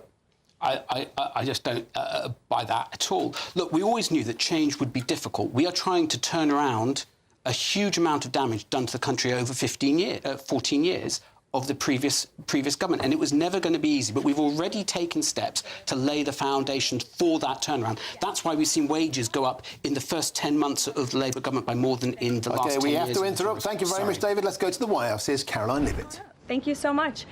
Good morning and Happy New Year, everybody. It's great to see you. It's great to be with a very packed room. I'm sorry we kept you all very busy over the holiday break. And I know there is a lot of news out there today, both here at home and around the world. I will be happy to take all of your questions on all of that news. But first, I'm really honored to be standing up here today with esteemed members of the President's Cabinet and his health team to make an important announcement with respect to the President's domestic promise to make America healthy again as we kick off the new year. In less than a year in office, the President and his incredible MAHA team have made real progress on this front. Here are just a few of the significant MAHA achievements thus far. More than a dozen food manufacturers and trade associations have made commitments to remove artificial and petroleum-based food dyes from their products. The Trump administration took strong action to bar hospitals from performing dangerous, irreversible, life-altering transgender procedures on children. The Trump administration announced funding awards to states through the Rural Health Transformation Program, an unprecedented $50 billion investment established under President Trump's One Big Beautiful Bill. The Trump administration has also worked with 18 states across the country to ban junk food purchases using SNAP benefits starting this year. And thank you for leading that effort, Secretary Rollins. Additionally, President Trump took historic action to secure most favored nation drug pricing and secured deals with major pharmaceutical companies to massively lower the cost of prescription drugs. And those effects are being implemented as we speak. Americans are going to continue to see the result of these incredible deals the president cut. And I know President Trump and this team behind me worked incredibly hard to lower those drug costs. Yeah, as you can see there, that is Caroline Leavitt, Donald Trump's chief of press there, speaking in the White House. We're going to hover over this because we are expecting there to be some comment on the breaking news story, of course. Now, we understand two Venezuelan oil tankers seized in the Caribbean Sea, one off the Atlantic coast of Iceland involving RAF support. We're going to wait for comment on that and we'll drop back in when that emerges. But back to the studio, I'm still joined by Chris Hope and Nigel Nelson for some comment. Let's start with this story, if we can. Chris, I want to start with you. There's been a lot of posturing within a divided Labour Party. Half the Labour Party seem to be still in the sixth form. They want to condemn Donald Trump as a warmonger, as breaking international law, and all of a sudden, the reality bites. The RAF is involved. American craft on our air bases, the RAF going to assist. And I think you mentioned a very, very good point earlier. We are in a dangerous position in a new global world order. Why are we giving away the Chagos Islands? Why are we seemingly washing our hands of this and playing into the hands of our enemies? Because we are doing it, the government would say, were they here. Because of a legal finding in a UN court that we have no rights to the Chagos archipelago, the Chagos Islands, including that Diego Garcia military base. But if we had a leader like Donald Trump, maybe not a leader who was so maybe hidebound or respectful of courts internationally. The Chagos deal wouldn't have happened. Well, no, I mean, the national picture, the national interest surely is to hang on to those islands. We're giving tens of billions of pounds to Mauritius to take them off our hands. The deal made little sense last year and less sense since the weekend. Venezuela, Greenland possibly in the future, the tanker now, 4 days of chaos internationally. You know, we've got a leader here in America who is ripping up the international order, this carefully constructed legal framework around our Prime Minister. He's known for all his working in life. That's now under threat. We should respond to that. I can't imagine what China's thinking. Would China give away land in a strategically important position in the Pacific? That gives us, the fact we have those islands allows us to have some sway over America. Why should America care even less what we say, frankly, by giving it away? Increasingly, and we saw Catherine Forster at the demonstration out below the statue of Churchill this lunchtime. The Chagos demo. On the Chagos demo.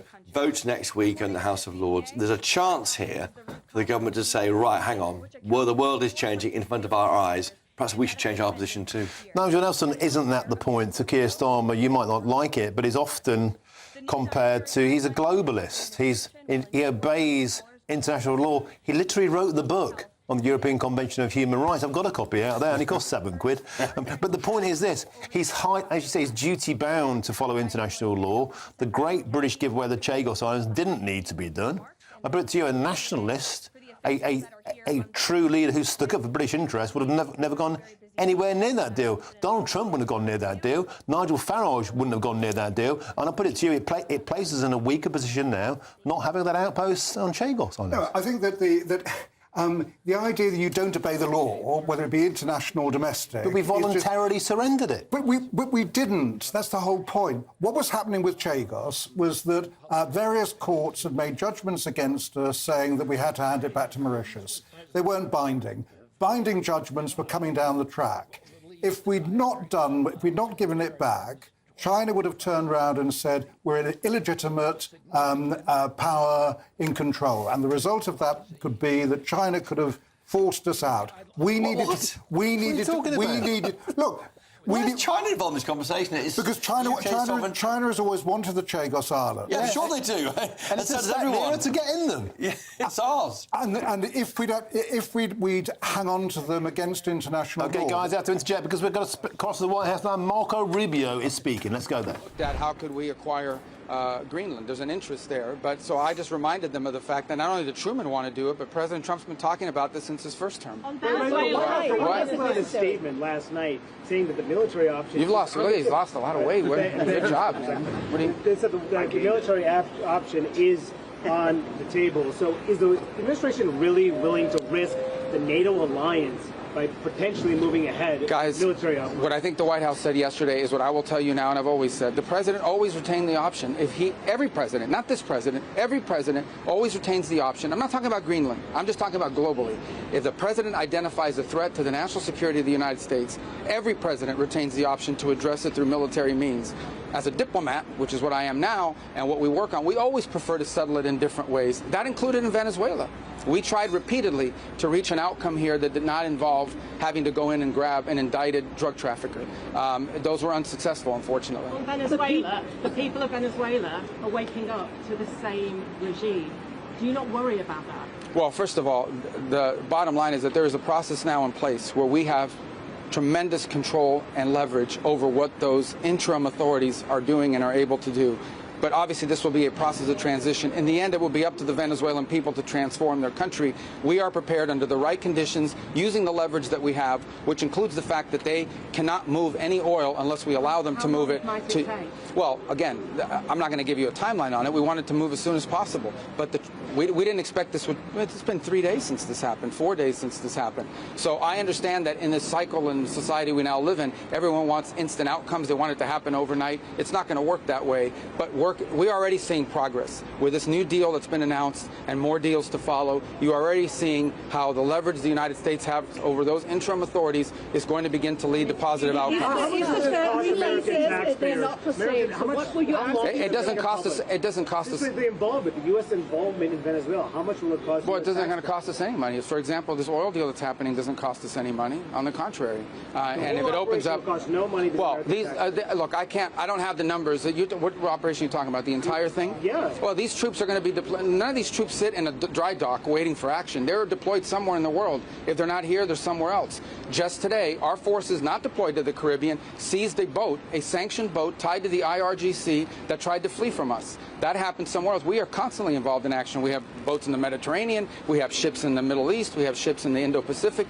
These ships, if they weren't in the Caribbean, they'd be somewhere else conducting activity. Yeah. That's what the Navy does. I want to emphasize that. Question from CNN. The question's never asked how much does it cost when they're in the Mediterranean or the Red Sea or the Indian Ocean or the Pacific. But now that they're in our hemisphere, on a counter-cartel mission or ensuring that an indicted individual comes to justice, now you're asking the question of cost. It's a disingenuous question to begin with. You're trying to find any angle possible to undermine the success of one of the most historic military missions the world has ever seen. The level of sophistication that Senate just was briefed on and the House was briefed on, a classified level, is something only the United States of America can accomplish. The world is taking notice of that. Certainly Venezuela is taking notice of that.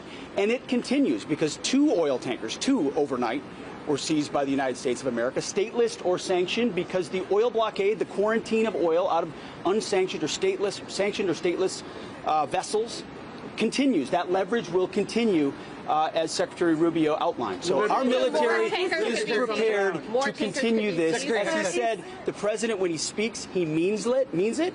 He's not messing around. We are an administration of action to advance our interests, and that is on full display. We're happy to brief the House. No. 2 quick things. Okay, number one, because we have to go, because we got to brief the House, and if we don't and they're pissed at us, you guys better defend us. That was because we were talking to you. I would make one more point, and it's a very interesting point. One of those ships that was seized that had oil in the Caribbean, you know what the interim authorities are asking for in Venezuela? They want that oil that was seized to be part of this deal. They understand that the only way they can move oil and generate revenue and not have economic collapse is if they cooperate and work with the United States, and that's what we see are going to happen. We got to go talk to the House, guys. I apologize. Challenge to Vladimir Putin. That was a Russian-flagged tanker. Well, I mean, what an action-packed press conference that was. That was Marco Rubio, the US Secretary of State, alongside Pete Hegseth, who is the US Secretary of War. Marco Rubio there setting out as a president. Military means is always an option. When he was questioned about Greenland, could Greenland be next, the reporters were asking him. But as a Secretary of State, I always prefer diplomacy, he said. Again, not ruling out military intervention, but again, not suggesting that would happen. Marco Rubio there saying the word over. We now have significant leverage. We have huge leverage in the area. When he was asked about the cost of this by a reporter, he just steamed into the reporter, the fake news reporter. He said, you never care about the cost. Sorry, this was Pete Hegseth. He said, you never care about the cost of these craft if they're in the Mediterranean. You're simply trying to undermine one of the most successful military operations in history. This is a stateless craft they kept saying, a stateless craft. So the fact that it was rebadged, reflagged as Russian is for the birds. It's not a Russia versus America. It was a Venezuelan craft, rebadged, reflagged as Russian. The Americans gave that idea no thrift whatsoever. And Marco Rubio finished there by saying the Venezuelans want oil. They want cooperation. Very much they're suggesting that American involvement in the future of Venezuela is on the table. Gentlemen, Chris Hope, Nigel Nelson, reaction from you. Chris, I was struck by the sheer confidence of the American regime here. Yes, absolutely. And also I thought the legal language there, saying that these two ships seized were stateless and sanctioned. Yeah. That matters because the one seized near in the north parts of the Atlantic using UK assets was a Russian-badged ship, but it was badged after it left Venezuela. So badged mid-ocean means it has no actual status in an international law, and they will hang the defence of the activity, certainly in the Atlantic, against Russian concern on that issue. We do know Russians have sent their own assets to try and defend it. I do think that this is a blow for Putin. This is a blow for Trump and the West against Putin. It is Trump saying to Putin, I don't care about your flag. I don't care that you've got the assets, subs or whatever, coming towards me. I'm going to do what I like, and he can do, and he has done. And Nigel Nelson, isn't that the point? We've got a president in Donald Trump, the leader of the free world, doesn't care about tyrants like Putin, doesn't care if the Chinese saying this is an act of bullying. He's getting the job done. Yeah, but it's a question of how you get the job done, isn't it? In this particular case, the seizure of these tankers, that is all to the good. Marco Rubio, who we've just heard, I think he's probably the best in the administration. However, he makes some weird points. He talks about the fact that a US president, as commander-in-chief, always has the right to use military force, and then uses Greenland in the same breath. That's nonsense. The idea that one NATO country would attack a fellow NATO country was never conceived. It won't happen. So, no, I don't think it will happen. But the point is that this is where they tie themselves in knots with their international law bid. They do some things that are perfectly legal, getting those tankers, and some things they consider which turn out to be illegal, like trying to annex Greenland. But he said, didn't he, Rubio, every president reserves a right to protect... But not a NATO country, not to attack another NATO country, because it was never there. OK, gentlemen, we have to leave it there. Plenty more coming up throughout the rest of the show. A stack of politics to chew through. Coming up next, Brexiteers have today accused the Labour Party of a betrayal and claim that Labour's Brexit reset requires Britain to bow to Brussels once again on a huge range of issues. Brexit, it's back. That's with GB News, Britain's news channel.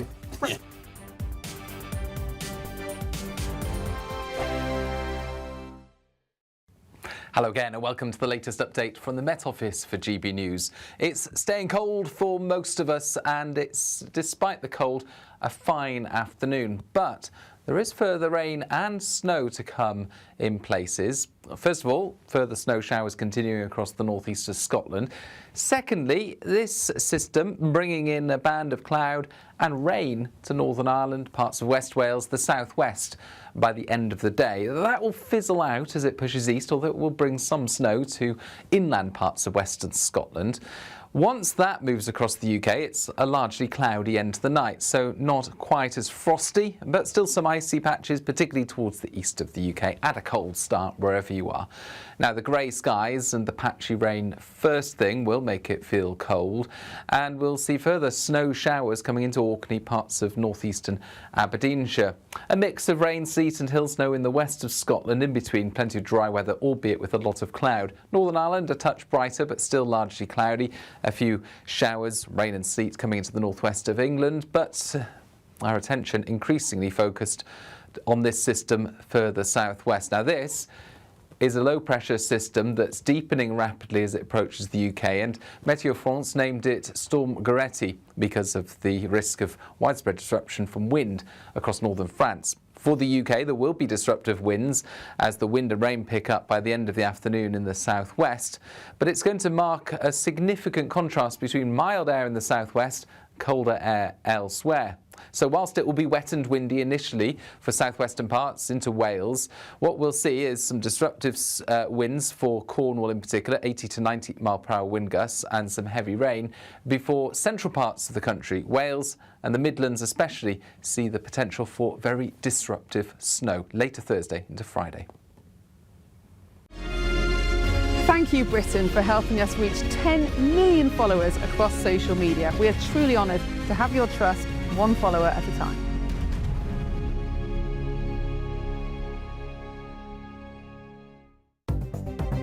Good afternoon.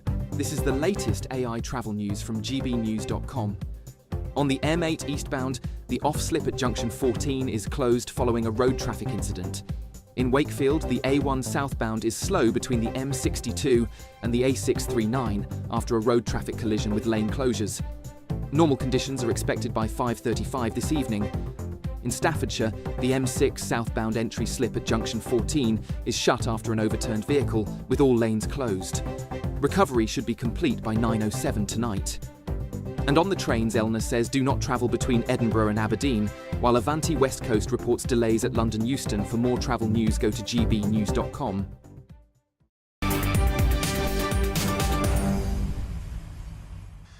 Welcome back. Time is 4:39. You're with me, Martin Daubney, here on GB News. Now, Sir Keir Starmer is preparing a major new bill that will give ministers the power to bring the UK back into alignment, you've guessed it, with European Union law. And that's in key areas including food standards, animal welfare, pesticide use and net zero. Now, the move is part of Labour's so-called Brexit reset. Or is it really Sir Keir Starmer's Brexit betrayal?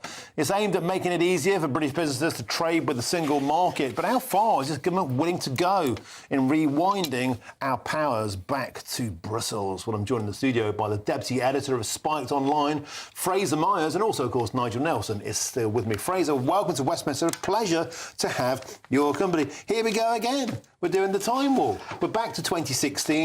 Why on earth do we need to meddle with Brexit? And I put it to you, is this simply a direction of travel, a baby step back to Brussels? Absolutely. We're back to the old Keir Starmer. You know, there was a period when Keir Starmer was talking about taking back control. He said Brexit is safe in my hands. He wanted to reassure the electorate that he wasn't going to go back on the referendum result. But now we're back to the Keir Starmer that wanted the second referendum, that wanted to take us back into the EU. And let's be absolutely clear about this. This is a huge betrayal of Brexit. It is taking powers away from the UK Parliament, from our elected Parliament, handing them to the unelected European Commission to be refereed by the European Court of Justice, which is basically just an enforcer of the will of Brussels. So this is a huge betrayal of the 2016 referendum. It goes against what Keir Starmer argued in his Labour manifesto, which said he wouldn't go back on Brexit. And some of the areas that this covers are absolutely huge, and they're going to have really dire effects, I think, for the average British person. Fraser Myers, we're constantly told by the Labour government we have red lines. The trouble is we don't seem to know where those red lines are, or at least they seem to be elastic. And here's the point. All those 3 years where Sir Keir Starmer was fighting for the people's vote to reverse Brexit, surely he wouldn't be mad enough to go for a second referendum now. But is this worse? Is this actually death by 1,000 treaties? I think he'd rather do it by stealth. I think he wouldn't want to open up that particular argument. I think you're going to hear from ministers that this isn't a betrayal, that this isn't going back on the referendum vote. But it really is. I mean, if you look at some of the areas, for instance, we should be worried about this. You know, if you think about farming, that's a key area.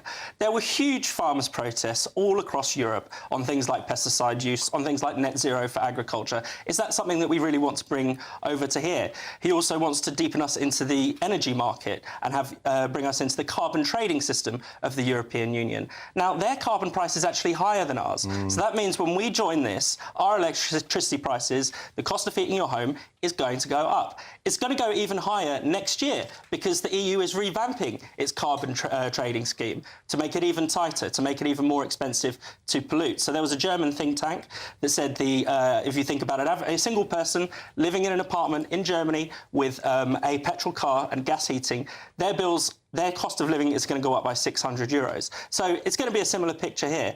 It is absolutely baffling as to why Keir Starmer would want to do this. It goes against, again, not only the spirit of the Brexit vote, but I think also his plans for economic growth, because we want to be lowering energy bills for companies, for industry, and for households as well. Nigel Nelson, a lot of people will be thinking this is actually the real Keir Starmer. The mask has slipped. More in common with Davos, more in common with Brussels than the great British public. We don't need to be meddling like this. What's he playing at? Well, he's doing something that actually helped British business, which is important. The first thing is that the original trade and cooperation agreement with the EU that Boris Johnson put into practice in 2021, they aligned us broadly with the emissions rules that Europe had, so no one could undercut the other. So this is not a huge step. But that stagnated competition. It tied us to Brussels. The whole point of Brexit was to be unshackled from net zero rules made up in Strasbourg and Brussels. But the danger, and this is why that he's gone even further now and aligned ourselves with EU markets, is because if we don't, bills really will go up, because what Europe would do, we're getting a lot of our energy from Europe, they will put tariffs on us. So the idea is if you can align it, you get rid of those tariffs. And when it comes down to the European Court of Justice, somebody has to police these agreements. You won't get rid of tariffs, you'll pay more. The whole point of Brexit should have been the sovereign ability to have our own energy dependency, sovereign energy dependency. So, for example, we could and should have been able to have drill, baby, drill in Britain, get nuclear reactors going. We can't do any of that under these rules because our electricity will be cheaper and Paris could turn the lights off. And if you look at the two parties that are polling top in the most recent poll I looked at, Reform and the Conservative Party, both of them say that they will scrap net zero after the next election. This kind of agreement might lock them in. Of course, they could then, tear up this agreement later on. They would have the right to do that. But it just seems completely bizarre. It's going against the direction of travel of public opinion. It's going against what we all now know, which is that actually net zero is pushing up energy costs. Why shackle ourselves to a failing project? And what I want to know from Keir Starmer and co is which European country is it that they think is doing so well that we should emulate? Is it France with its spiralling debts and its 4 prime ministers in 2 years? Is it Germany, which is deindustrialising and has basically been in recession since 2019? Is it Italy, whose prime minister said this year that it's been a tough 2025, but 2026 is going to be even worse? What is it they see in this project? It's not the 1990s anymore. The EU is worse than we left it. I don't know. I do not understand the eagerness to rejoin it at all. Fraser Myers, superb as ever. Thanks for joining us in Westminster there. Deputy Editor of Spiked Online. Nigel Nelson, always superb. Plenty more from you throughout the rest of the show. Meanwhile, in search of some holiday sun, who can blame with a thermometer plunging in Blighty? Here's the forecast for some of the top European destinations. Can't wait to get in that sea. Lovely and warm. Just like the feeling of having great travel insurance. All Clear Travel Insurance sponsors GB News Travel Destinations Forecast. Whilst we've seen the cold weather affect the UK and much of Western Europe, it's turning less cold in Iberia now, whilst it's increasingly unsettled across southeastern parts of Europe, especially Greece and Turkey, where we'll see strong winds and heavy rain moving through during Thursday and Friday. Italy's on the cold side, temperatures a few degrees below average. Meanwhile, temperatures have now recovered for Spain and Portugal, back up to the double figures or the teens in places. All Clear Travel Insurance sponsors GB News Travel Destinations Forecast. At GB News, we love to hear from you, our loyal community. So drop us a line at gbnews.com/yoursay. There you can talk to each other and also to the presenters live on air. gbnews.com/yoursay, because GB News is your channel, Britain's news channel. Good afternoon, Britain. Weekdays from midday. More than 10 people have had to be rescued after a huge sinkhole opened in a canal in Shropshire, leaving several narrowboats stranded. Yes, 3 boats have been affected by the incident, with at least 2 swallowed by the sinkhole, which is approximately 50 by 50 metres in size. Extraordinary. Well, joining us with the story is Paul Smith-Story, who's on a canal boat 3 boats away from this sinkhole. Paul, this sort of thing doesn't really happen very often, does it? It doesn't. There was a huge breach on the Bridgewater Canal last year, but this is the first time we've actually seen boats at the bottom of the breach. It was quite scary to witness, to be honest. So how close are you? What can you see from where you are? Yeah, well, we're about 90 metres away from where the sinkhole started. We got woke up at 4:20 this morning. There was crashing on the boat because the boat was listing. We got off, and a friend of ours told us that there was this sinkhole that had appeared and that there was a boat about to drop into it. And that was, when we got there, the boat was already in the bottom of this sinkhole. The rush of water was incredible. It just sounded like a huge waterfall. Luckily, those boaters got out, and we actually know the chap whose first boat went in. We're just so thankful that he got out in time with his dog. Gosh, Paul, just explain what we're seeing on our screens right now. So the narrow boat there has come out of the water that we see on the left, and has it rolled over and down into the sinkhole? What's going on? That's the actual line where the red clay is the line of the canal. Just where those 3 trees are to the left is a field that's flooded, and I think that's where the water's escaped from the canal, and it's just flooded the field to the left of that image. It was really scary. GB News, the People's Channel. Join me, Nana Akwe, for an informative, interactive news programme with a difference. It's fun. No, he didn't say that, Dave. I'm so surprised. I think there's an element of truth to that. Join me from 3 p.m. every weekend, only on GB News, Britain's news channel. In the GB newsroom, we bring you the news as it happens. With our team of dedicated journalists across the UK, we're ready to keep you up to date with what's happening every half an hour, every single day. Bulletins here on GB News, the People's Channel, Britain's news channel.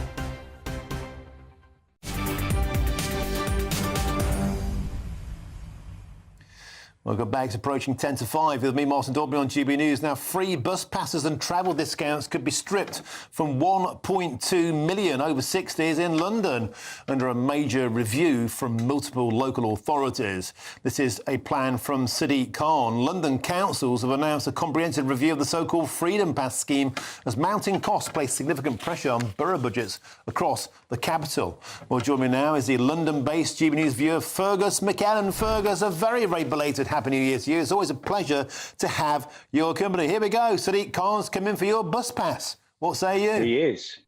Well, he's coming for the train bit of it. Now, I can get, because I've got to go to hospital. I've got 2 hospitals. One is in Woolwich and the other one is Guy's. And I can get to them in 10 minutes on the train easily. But because of all the LTNs and the blocked off roads and the wide bike lanes, it'll take me an hour on the bus and it'll cost me £12 round trip on the train. I can't afford to pay £12 to go to the hospital and back twice a day. I just can't. So what do? I get on a bus and wait for an hour because they blocked all the roads. Of course. Good old Sadiq, he's done another one, hasn't he? Goodness me. And Fergus, they're saying this will save around about £372 million a year, but that's only because the fares are going up by almost 12%. And I put it to you, they could actually do something like clamp down on fare evasion. Fare evasion costs TfL £190 million a year. I watched Genric going to people in the station, tried to stop them jumping over the barriers. And I was in Woolwich once, and there was a man with a great big golf bag. He just climbed over the barrier. Now, this was a man going to play golf. He just climbed over and went on the train, and nobody did anything. It's like, oh, my goodness. It's lawless, London, under Sadiq, I'm afraid. And you've got... Fergus, a lot of people will say that perhaps it's something we can't afford. There's a notion that it could be means-tested. Do you support that idea? It depends on what means you've got. I'm just on a standard old age pension. So I'm 75. I would be okay, probably. All I can say is probably. But it's a very good thing. It was a Labour man invented free bus fares, wasn't it, in the 1960s? And it worked. And it got taken away very quickly by the Conservatives. But why not let people travel? But it's really hard to travel in London. I can't use my car. You know, if I can use my car, I can't park it anywhere. It's ULEZ compliant, but I can't drive it to Guy's in the daytime. It would be impossible. Or to the Woolwich Hospital. I just couldn't drive. So I've got to get on the bus 45 minutes with a walking stick and just wait, because they've got these great big bike lanes now. They've taken away so many lanes from roads in Greenwich where I live. And if you get stuck behind a bus in your bus, that's it. You're there until it moves on. And it can take me an hour to do a 10-minute journey. Fergus, you're exactly right. We have to leave you there. Fergus McCann, thank you for joining us on today's show. It's a pleasure to have your company. As always, Nigel Nelson, let's quickly get it back to you. I'm presuming you think it's a good idea to axe freedom passes for pensioners? I think it's really odd that at the age of 60, everyone wants to throw money at you suddenly. So it's free prescriptions. Why not? You've paid in your whole life. Well, you haven't. Well, you've paid in, but you've paid for the previous load of pensioners, not for yourself. But you get free prescriptions, free bus travel, free tube travel. The London Assembly wants free travel for asylum seekers. Well, in London. Then we come into a different area there dealing with that. If they have to get somewhere, they've got no money. Therefore, you need a voucher. So it's all right to support asylum seekers, but not pensioners. No, what I'm saying is, do you not think that 60 is a bit old-fashioned? At the moment, the pension age is going up. People are working longer. All you're doing is subsidising firms. OK, Nigel Nelson, we've got to leave it there now. Don't go anywhere, because I'll be joined shortly in the studio by the Red Wall Rottweiler, Lee Anderson, who's always about as subtle as a house brick to the head. Lee will join me next in the studio. This is GB News, Britain's #1 news channel.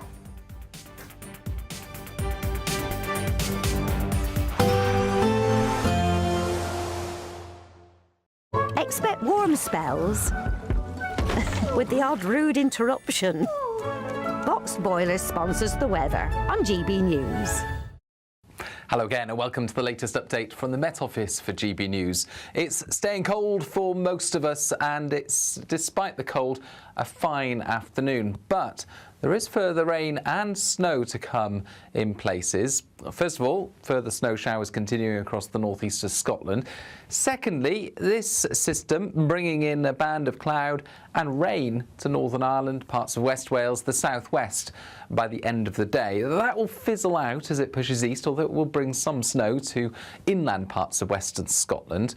Once that moves across the UK, it's a largely cloudy end to the night, so not quite as frosty, but still some icy patches, particularly towards the east of the UK, and a cold start wherever you are. Now, the grey skies and the patchy rain first thing will make it feel cold, and we'll see further snow showers coming into Orkney, parts of northeastern Aberdeenshire. A mix of rain, sleet and hill snow in the west of Scotland, in between plenty of dry weather, albeit with a lot of cloud. Northern Ireland a touch brighter, but still largely cloudy. A few showers, rain and sleet coming into the northwest of England, but our attention increasingly focused on this system further southwest. Now, this is a low-pressure system that's deepening rapidly as it approaches the UK, and Météo France named it Storm Goretti because of the risk of widespread disruption from wind across northern France. For the UK, there will be disruptive winds as the wind and rain pick up by the end of the afternoon in the southwest, but it's going to mark a significant contrast between mild air in the southwest, colder air elsewhere. So whilst it will be wet and windy initially for southwestern parts into Wales, what we'll see is some disruptive winds for Cornwall in particular, 80 to 90 mile per hour wind gusts, and some heavy rain before central parts of the country, Wales and the Midlands especially, see the potential for very disruptive snow later Thursday into Friday. Expect warm spells with the odd rude interruption. Box Boilers sponsors the weather on GB News.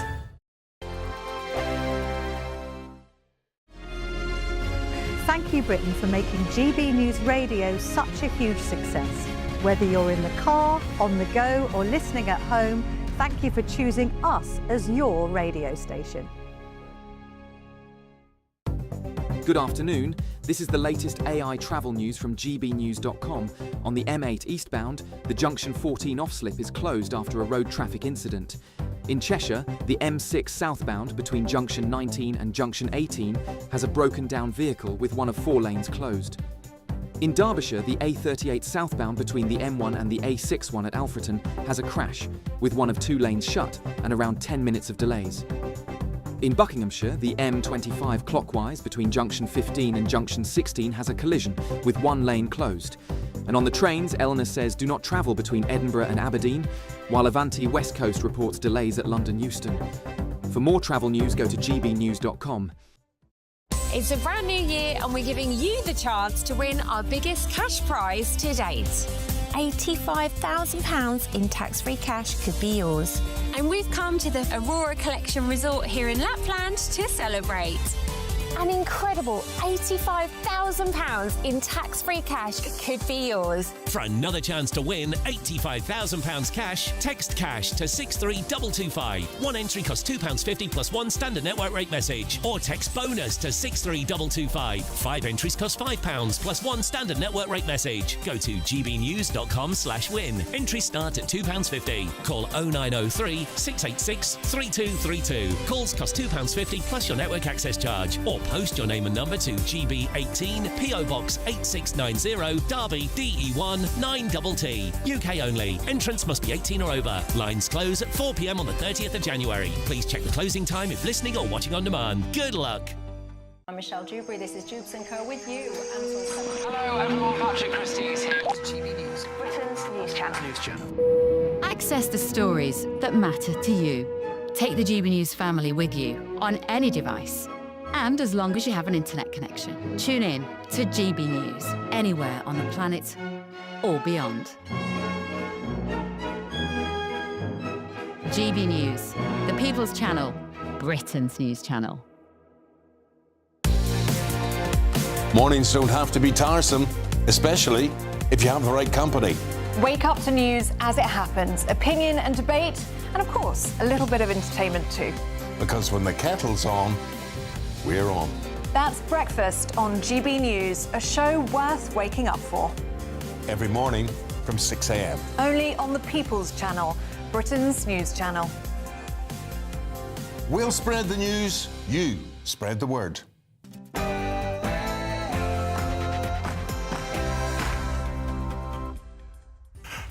Very, very good afternoon to you. It's 5 p.m. and welcome to the Moss and Daubney Show here on GB News. We're broadcasting for you live across the UK, all the very latest news, debate and analysis all the way through until 6 p.m. We've got a cracking show, and here's what's on today's menu.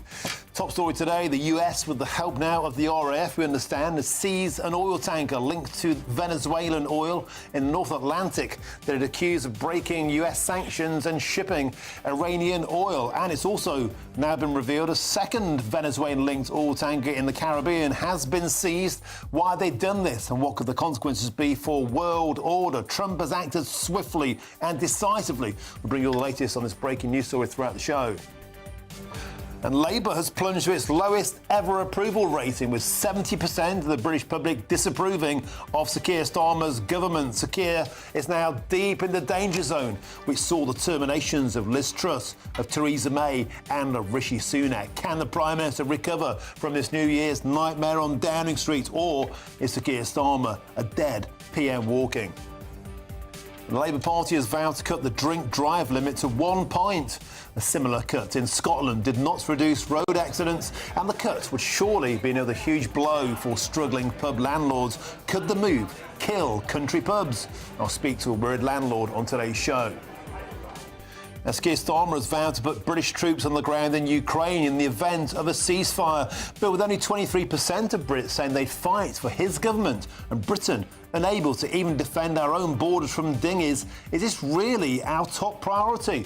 I'll be joined in the studio by an SAS hero who roars, the Prime Minister has lost the plot. And that's all coming up in your next hour.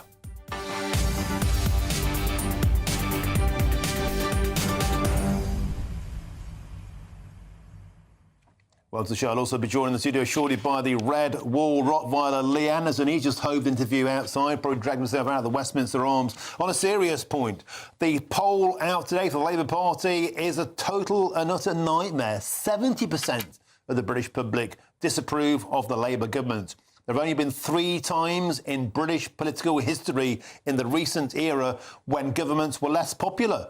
And that was in 2019, when Theresa May was forced to resign, in 2022, when Liz Truss was forced to resign, and in 2024, when Rishi Sunak was annihilated at the general election. The Prime Minister is in the danger zone. Can he survive this New Year's nightmare, or is he simply toast? Get in touch, gbnews.com/your say is the way to do so, or you can scan the QR code on your screens now if that floats your boat.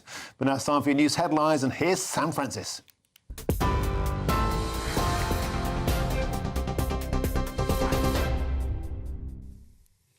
Very good evening to you. Just after 5 o'clock, the UK has confirmed it supported a US operation to seize a Russian-flagged oil tanker in the North Atlantic, deploying RAF aircraft and naval assets. Defence Secretary John Healey said British forces showed skill and professionalism in intercepting the vessel, part of what he called a crackdown on sanctions evasion by Russia's so-called shadow fleet. The tanker was seized as it travelled between Iceland and Scotland, with RAF surveillance aircraft and the Royal Navy support ship RAF Tide Force involved. The Ministry of Defence says the actions target networks fuelling conflict and instability, but Moscow claims international maritime laws may have been breached, raising tensions. Sir Keir Starmer says MPs will be given a vote on whether British troops are deployed to Ukraine. That's if a peace deal with Russia is agreed. The Prime Minister says the move would follow recent practice after the UK, France and Ukraine signed a declaration of intent to deploy forces and help police any future settlement. The Conservative leader Kemi Badenoch says questions remain over the scale and risks of any deployment. No Prime Minister, Labour or Conservative, has failed to make a statement to the House in person after committing to the deployment of British troops. His comments about making a statement in due course, quite frankly, are not good enough. It shows a fundamental lack of respect for all of us here. Well, Sir Keir Starmer insists Britain must be ready to play its part and told MPs that any deployment would focus on deterrence, protecting key military hubs and preventing further Russian aggression. If there were to be deployment, there would have to be a legal instrument. Mr. Speaker, deployment would only be after a ceasefire to support Ukraine's capabilities, to conduct deterrent operations and to construct and protect military hubs. Mr. Speaker, there will be a statement to the House at the earliest opportunity. If there were a decision to deploy under the agreement that was signed yesterday, then I would put that matter to this House for a debate beforehand and for a vote on that deployment. That is consistent with recent practice, and I'll adhere to that. Donald Trump has doubled down on his claim that the United States needs Greenland, refusing to rule out the use of military force to take control of the territory. The US president says annexing the self-governing island is a matter of national security, insisting he's very serious about the plan. European leaders, though, and Greenland's Prime Minister have pushed back sharply, with former UK Defence Secretary Ben Wallace warning that any attack would signal the demise of a large part of NATO. Mr. Trump has long voiced his ambition to bring Greenland under US control, reigniting tensions among Western allies. Here, a migrant has become the first person charged under a new endangerment at sea offence introduced to crack down on dangerous small boat crossings. The charge follows the launch of the Border Security, Asylum and Immigration Act, which makes it a crime to put lives at risk during channel crossings and could carry a sentence of up to 6 years in prison. The suspect was arrested after the first small boat crossing of the year, carrying 48 people from France. Nigel Farage has unveiled Layla Cunningham as Reform UK's candidate to challenge Sadiq Khan in the next London mayoral election. The Reform UK leader made the announcement at a London press conference today, standing beneath banners declaring London needs reform. Mr Farage called May's local elections and devolved elections the single most significant test before the next national vote. He's also confirmed Reform UK will reveal its new Scottish leader at a press conference in Edinburgh next week. And a bus carrying school children has crashed into a ditch in Kent after slipping on so-called black ice, as 9 children were also injured in a separate crash elsewhere today. Images from Ashford show a double-decker bus nose first in an embankment after sliding off the road. There are no reported injuries in that incident, but in Reading, 9 children were hurt when a school bus and coach collided, along with 8 adults who also suffered minor injuries. It's not yet clear whether that crash was linked to severe winter weather affecting large parts of the country. Those are the latest headlines. I'll be back with you in half an hour. Next, though, one last look at the markets. Cheers Britannia Wine Club proudly sponsors the GB News Financial Report. Just coming up to 8 minutes past 5. The markets for you. The pound will buy $1.3491 and €1.1538. The price of gold is £3,298 and 93 pence per ounce. And the FTSE 100 is at 10,048 points. Cheers Britannia Wine Club proudly sponsors the GB News Financial Report.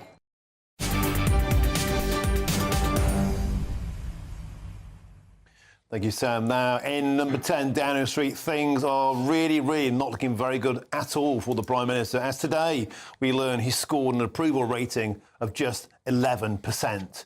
Figures from YouGov out today state that 70% of the British electorate do not approve of Sir Keir Starmer as a leader of the country, or indeed approve of his government. So here is the big question. Are Sir Keir Starmer's days numbered? Is he a dead Prime Minister walking? Well, I'm joined in the studio by the Reform UK MP and the Chief Whip for Ashfield, Lee Anderson, as well as GB News' political editor Chris Hope and GB News' senior political commentator Nigel Nelson. Gentlemen, welcome to the studio. Let's start, Lee Anderson, with the poll out today, the YouGov poll. 70% of the electorate do not approve of Sir Keir Starmer's government. There have only been 3 times in recent history, I think we've got some graphics we can get on the screen, where a government has been less popular. The least popular was October 2022. Liz Truss, 77% disapproved. There's Sir Keir Starmer today on 70% disapproval rating. Liz Truss, as I said, in 2022, 77% didn't approve. And then it was Theresa May, 72%. This was the final days of the Brexit deadlock, where she was forced to quit. Actually, this is when the Brexit Party booted her out of existence because of those elections in Brussels and the locals. And finally, the final days of Rishi Sunak, just 3 days before he was annihilated in the election, at 72% disapproval. Lee Anderson, in that company, is there any way back for Sir Keir Starmer, or is he a dead PM walking? I think the only thing that Keir Starmer can look forward to, really, Martin, is that look behind himself. Actually, is his own backbenchers and possibly his frontbenchers. I can't see anybody replacing him. To be honest, at one time there was muted about Angela Rayner replacing him. She's sort of gone missing.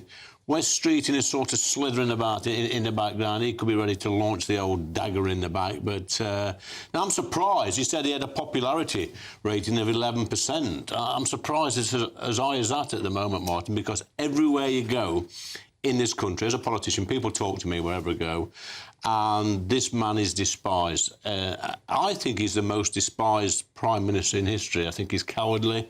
He U-turns on everything. He bends to his backbenchers all the time just to save his own skin. He's a dead man walking. I think his time is probably up after the May elections this year, but I dread to think who's going to replace him.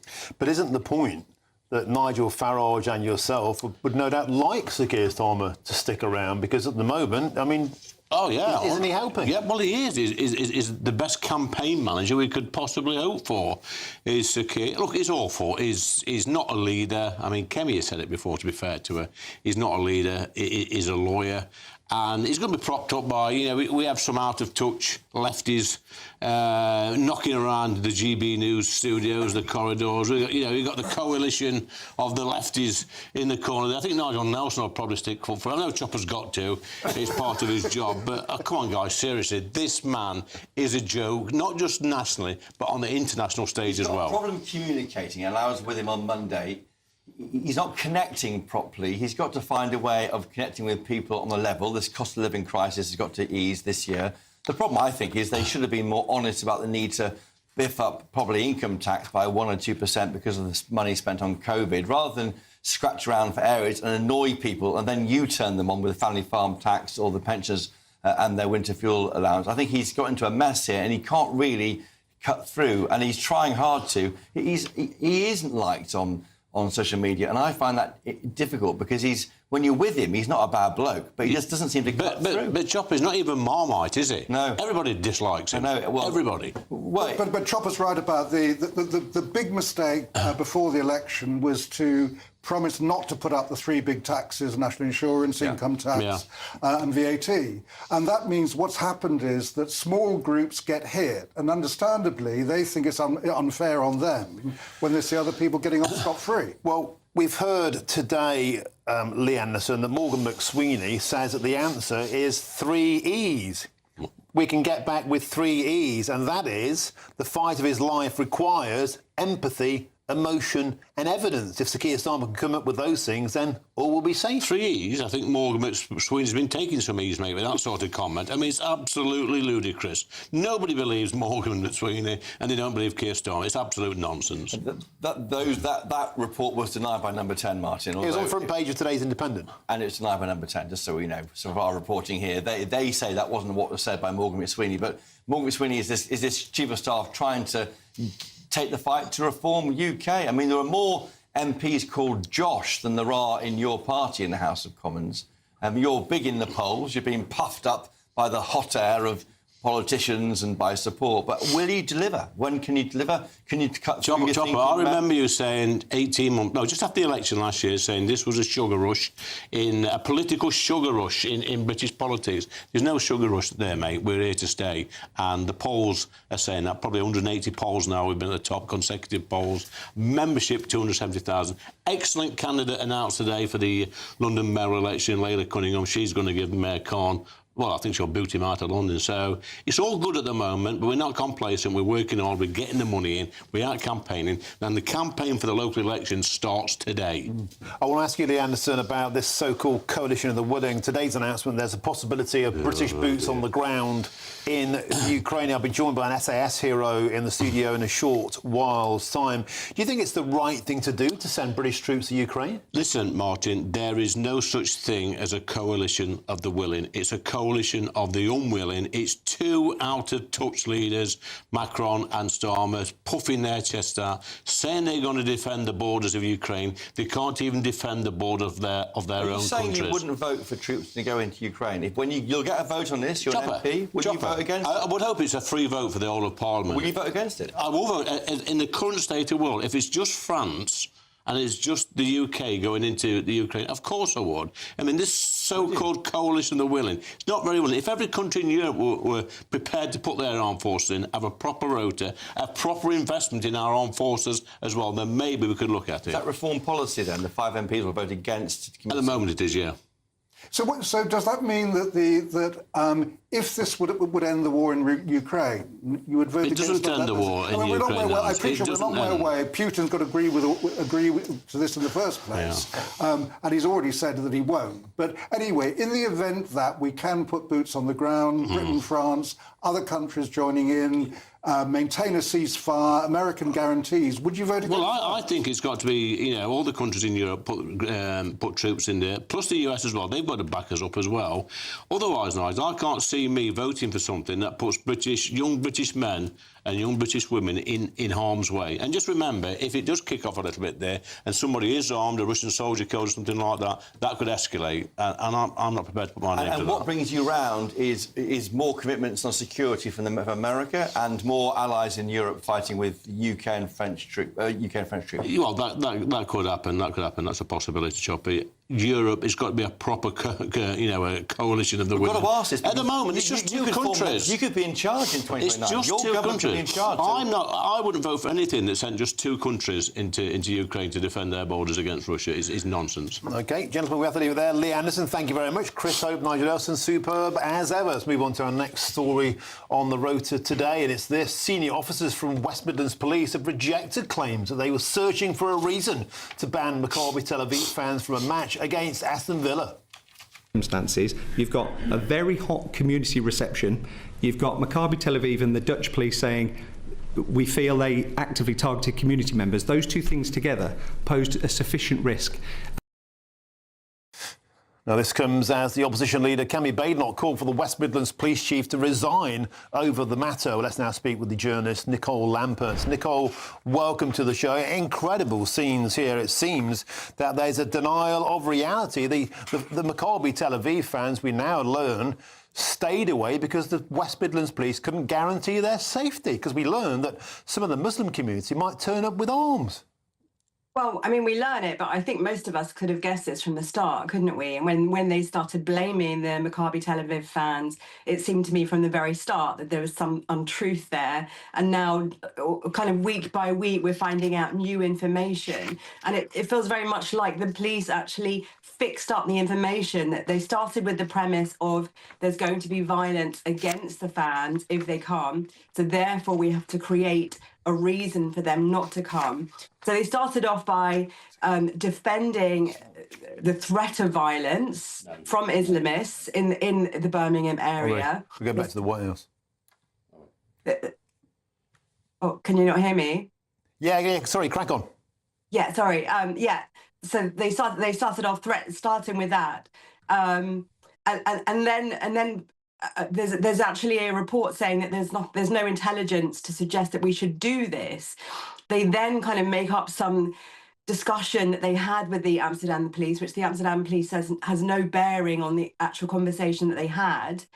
And then there is this banning, and then there are just all these stories that just aren't true. Like, for example, they said that they banned them with the local Jewish community saying that they should ban them, which was not true, and they had to apologise. They made up a match, which didn't happen, which they found on the internet.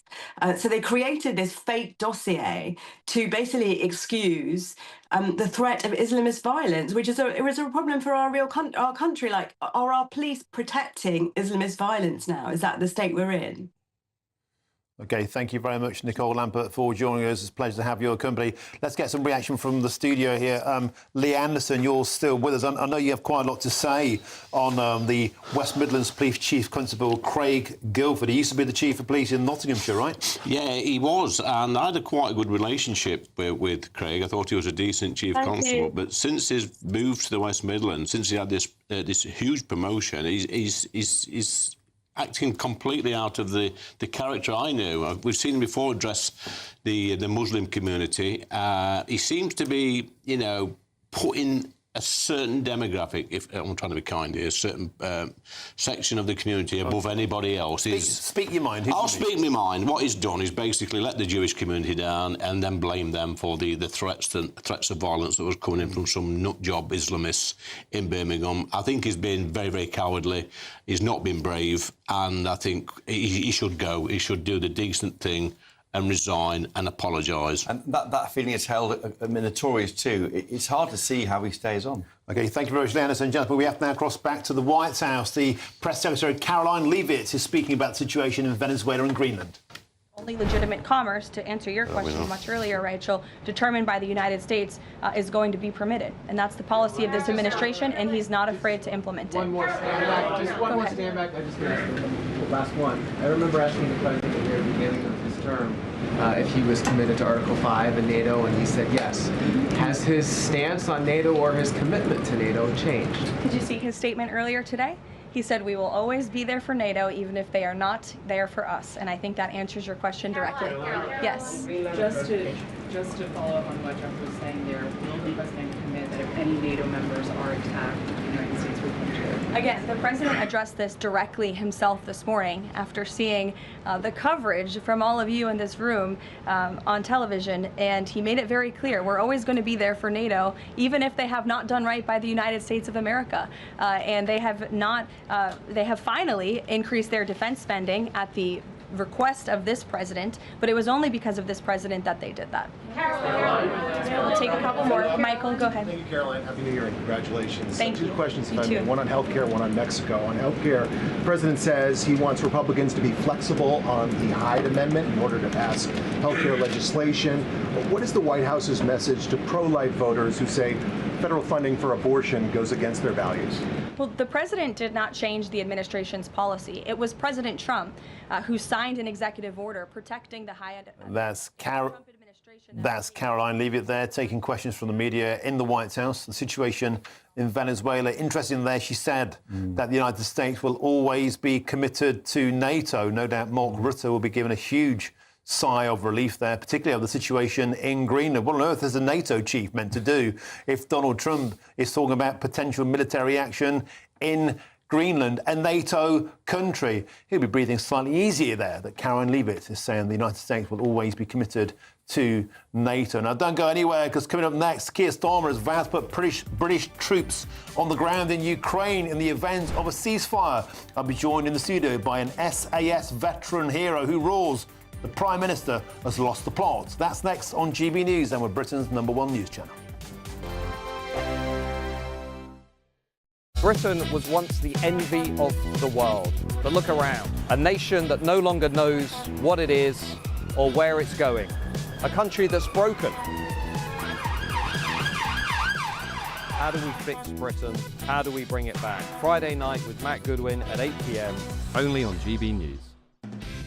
Decisions made in Washington aren't just shaping America, they're shaping Britain too. From migration to global security, from crime to health.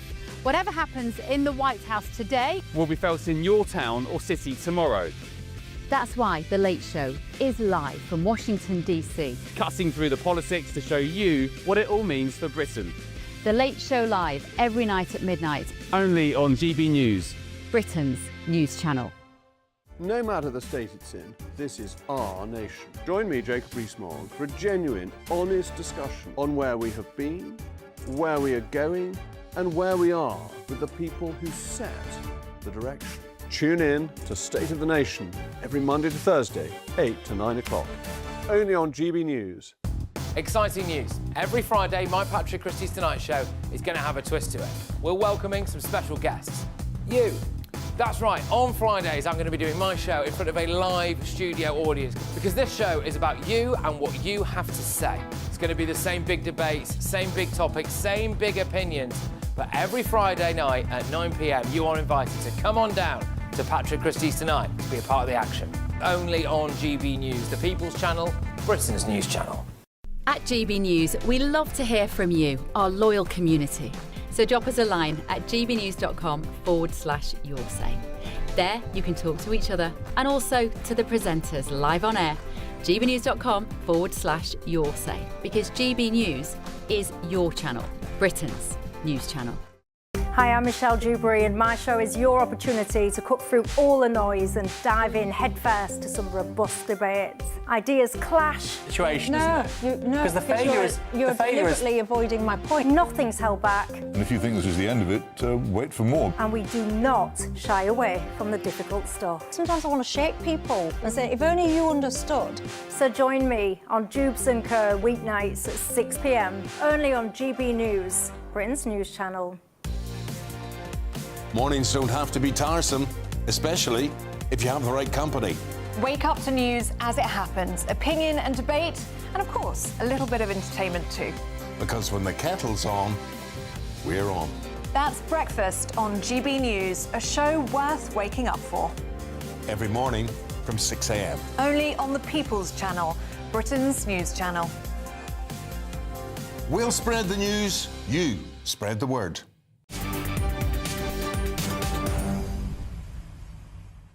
Well, good debate time is 5:25 with me, Martin Daubney, here on GB News. Now, the UK, Ukraine and France, they've signed a declaration of intent, and that means that they will deploy forces to Kyiv in the event of a peace deal with Russia.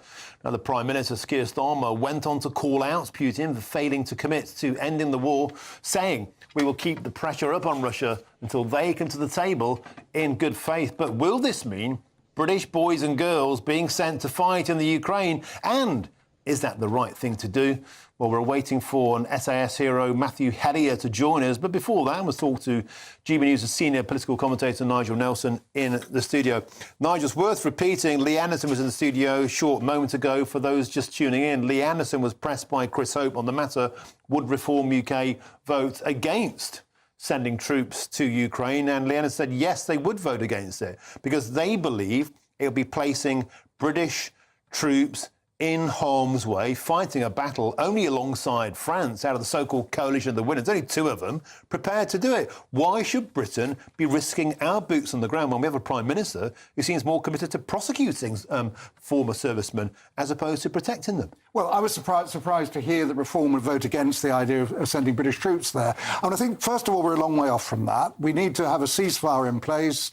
We therefore need to have Vladimir Putin's agreement that we can even send troops into Ukraine without a problem.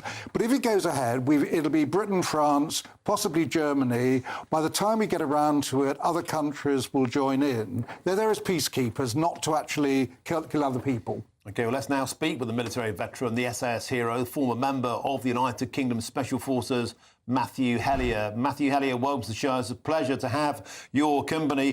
What's your take on the notion that once again the political class could be sending our boys and our girls into action on the ground, this time in Ukraine? Yeah, I think it's a crazy idea. You know, there's a number of reasons why we shouldn't be sending our troops into Ukraine. Number one, we got to be prepared for our troops to shoot Russian soldiers, and that's what they're there for. We are currently facing legal battles from over 40 years ago that we followed legal advice on what was known then as the yellow card, i.e. the rules of engagement that were set out in law and sanctioned by the Attorney General. Years later, a law was brought in which allowed the government of this day to prosecute our soldiers for defending the right to look after civilians. Now, we are really pushing the boundaries here by sending troops into battle with no legal framework above them. And the legal framework that may be written is going to be written by human rights lawyers, the very same people that are prosecuting my soldiers now. Now, Matthew Hellier, nobody should tug their forelocks in the direction of Vladimir Putin, but surely he would relish the idea of the notion he'd be able to say to the world, look, this is an act of aggression. They're doing what's way back in the midst of time when it was one of the deals, the cornerstones of perestroika, that the West would never advance towards Russia. Might it act as an act of provocation, do you fear? I think it would. I think we're going to be sending troops in under-equipped, undermanned, and under fire from human rights lawyers. Vladimir Putin is a serious character. You know, he is at war. He hasn't got any problems about killing soldiers. Whereas, you know, we can't even protect our soldiers. It's gonna stoke the fire up. We are going to end up in World War III if we're not careful. I think this is just a ploy by Europe to drag Britain back into this war and drag it away from the United States. I think it's a big cover-up. Macron and the European leaders are just using Britain. Matthew Hellier, there's also data out showing that only 23% of the British population would even be prepared to fight for Sir Keir Starmer's government. I've asked you before, Matthew Hellier, whether you would fight for this government, and the answer is a resounding no. And also, when we look at the situation that we can't even defend our own borders from small boats coming in, are we really prioritising defending Ukraine? It's crazy, you know, the amount of soldiers we've got. I think the statistics say that Britain is in a position where we can only send around 5,000 troops overseas with the logistic and T-farm support. Now, if we send troops to Ukraine, who is defending our borders? What about the commitments we've already got as a nation? It is crazy. All the veterans and military people that I speak to, none of them are happy with this government. The Armed Forces Minister is taking this as just a joke, and we see earlier on in the week where he was asked a serious question from one of the MPs in Parliament, and he felt that he just had to make a joke about British soldiers going into battle, and now that is part of his rhetoric all over his social media. It is a joke for Labour. There is no leadership. There is no framework to support our soldiers. It must be stopped. Okay, Matthew Hellier, thank you for joining us on the show, and as ever, thank you for your service. And just to remind you, John Healey will be announcing in the Commons at 7 p.m. the Labour Party's current position. Many people think perhaps Sir Keir Starmer should have set that out himself. Matthew Hellier, it's always a pleasure. Hope to see you again soon. Thank you for your time. Thank you, sir. Now, for now, if you're travelling home from work or from school, especially in these icy conditions, please stay safe. Here is your traffic and your travel update, and please stick with us. Thank you.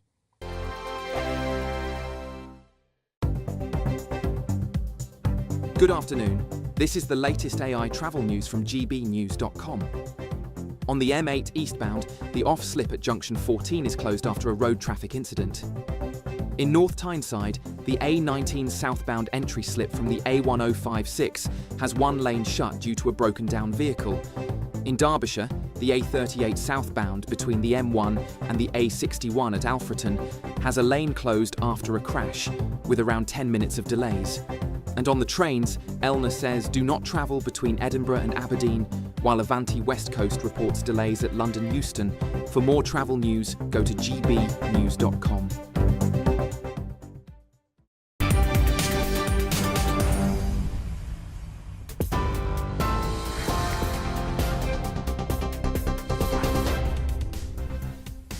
Very good evening to you, just after 5:30. Back to Martin shortly. First, though, the headlines. And we start with breaking news from the sporting world.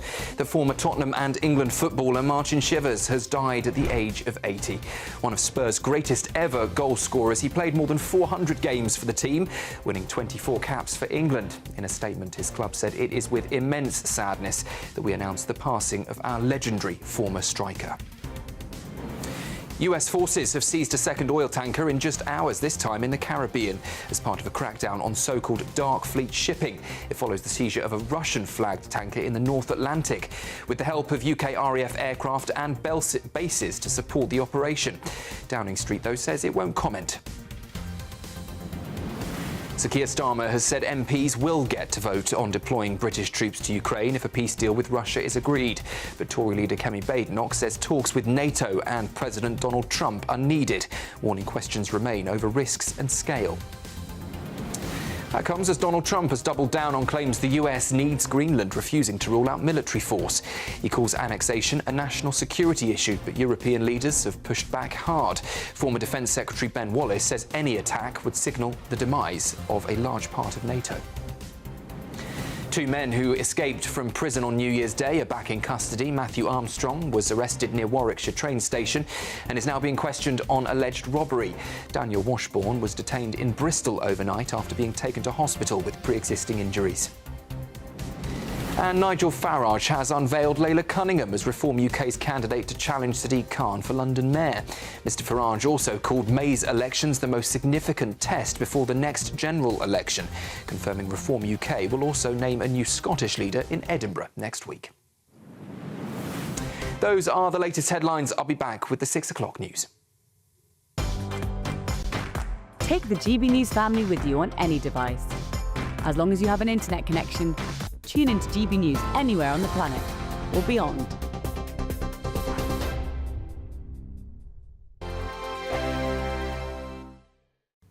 Hello again and welcome to the latest update from the Met Office for GB News. It's staying cold for most of us and it's, despite the cold, a fine afternoon. But there is further rain and snow to come in places. First of all, further snow showers continuing across the northeast of Scotland.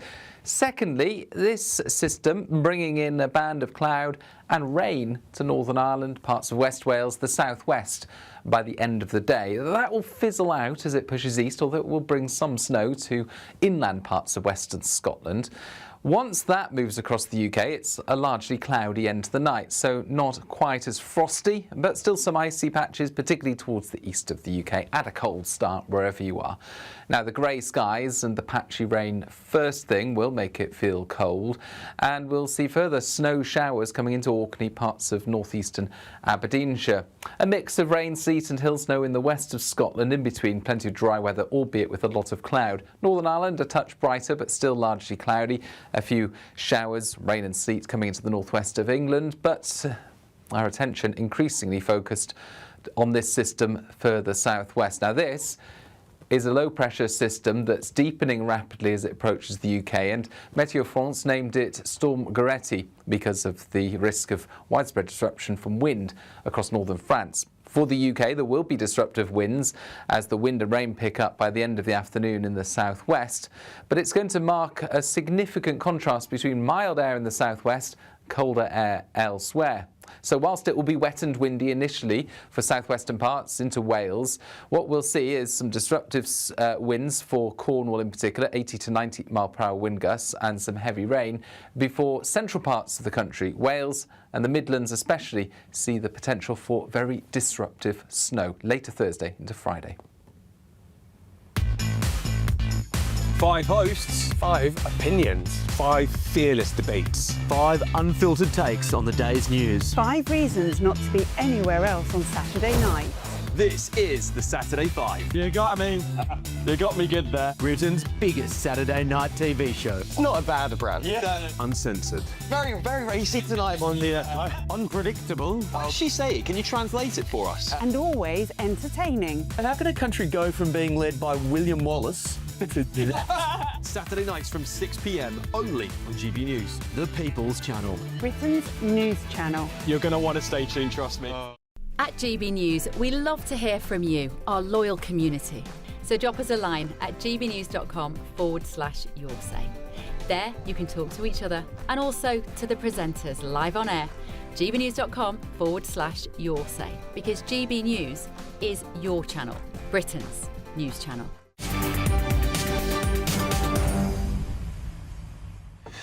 Welcome back. It's 5:38 with me, Martin Daubney, here on GB News. Now it's time for the Great British Giveaway and your chance to win an astonishing 85 grand in tax-free moolah. Here's how that lot could all be yours. It's a brand new year and we're giving you the chance to win our biggest cash prize to date. £85,000 in tax-free cash to make your new year the best yet. And we've come to the Aurora Collection Resort here in Lapland to celebrate. Imagine what the coming year could look like for you with a whopping £85,000 in the bank. You can have the complete Lapland experience all in one place by visiting the Northern Lights Village. Or just safe in the knowledge that this year is on us. An incredible £85,000 in tax-free cash could be yours. For another chance to win £85,000 cash, text cash to 63225. One entry costs £2.50 plus one standard network rate message. Or text bonus to 63225. 5 entries cost £5 plus one standard network rate message. Go to gbnews.com/win. Entries start at £2.50. Call 0903 686 3232. Calls cost £2.50 plus your network access charge. Or post your name and number to GB18 PO Box 8690 Derby DE1 9TT. UK only. Entrance must be 18 or over. Lines close at 4 p.m. on the 30th of January. The winner may be contacted live on GB News, week commencing the 9th of February 2026. Please check the closing time if listening or watching on demand. Good luck. Good luck. Now, a quick recap on today's big breaking news story. The US military has seized the Marinera oil tanker linked with Venezuela with the help, we understand, of the RAF. RAF supports vessels in attendance. The ship is accused of breaking US sanctions and shipping Iranian oil, and also links with Hezbollah. And meanwhile, the US also seized a second oil tanker in the Caribbean Sea, labelling it as a stateless, sanctioned dark fleet motor tanker. And I'm joined in the studio by GB News' senior political commentator, Nigel Nelson. Nigel, quick nibble on this story. Donald Trump acting swiftly, acting decisively, and despite what the student politicians are saying in Parliament about, oh, Donald Trump is the big bad problem here, the United Kingdom today was assisting Donald Trump taking over these 2 oil tankers. But there's no doubt in this case about the legality of what he's doing, that these are sanctioned ships. Therefore, if they're on the high seas, he's got every reason to go and try and get them. I think that this is the problem, that it's Venezuela, there is dubious legality. We don't know the real answer to that one yet, but it looks like it was a breach of international law.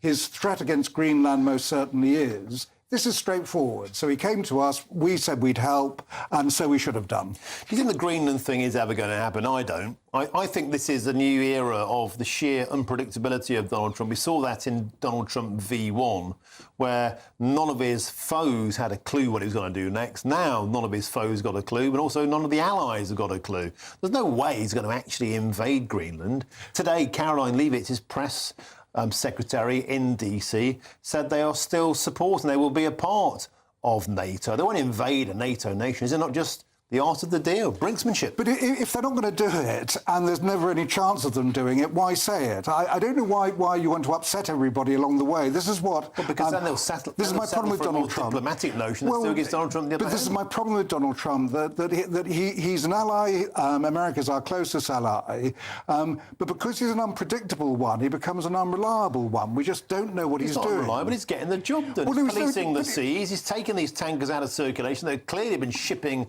illegal oil to Iran to fund the Ayatollah, to fund Hezbollah. They're coming back with God knows what on board, armaments, terrorists. We simply don't know. Donald Trump is policing the high seas in a way that perhaps many people think is long overdue. But policing the high seas is fine. Threatening to invade Greenland is a completely different ballgame. The idea that a NATO partner would actually invade another NATO partner... But they won't. But why does he say it then? That it just becomes... You were accusing some of our left-wing politicians of student politics. That is the kind of thing from the playground. Why make those kind of threats? What you're seeing on your screen isn't playground. It's real politics. Look at it. It's the world's highest trained, best paid military operatives taking back control, kicking the backside of tyrants, not giving a toot cahoot that Vladimir Putin is dressing these tankers in Russian flags, which is pathetic. Now, they're stateless, and Donald Trump is saying, I don't care about if you're offended, Russia. I don't care if you're offended, China. I'm taking back control of these vessels that clearly have been helping terrorism. And that's exactly what the most powerful man on earth should be doing. America should be the world's cop, not the world's bully. And the danger at the moment is that Trump is turning into a bully. When he behaves like a cop, I'm right behind him. But the world's bully, the left always tell us, is Vladimir Putin.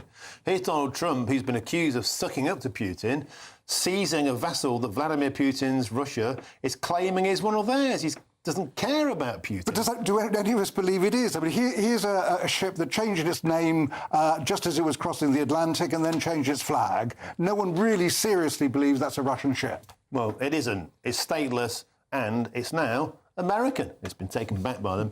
Now, coming up next, don't go anywhere, because the Labour Party has vowed to cut the drink-drive limit down to just 1 point. Now, nobody's encouraging drink driving, but could this move kill country pubs? Well, I'll speak to a worried landlord next. But meanwhile, if you're in search of some holiday sun, here's the forecast of some of the top European destinations.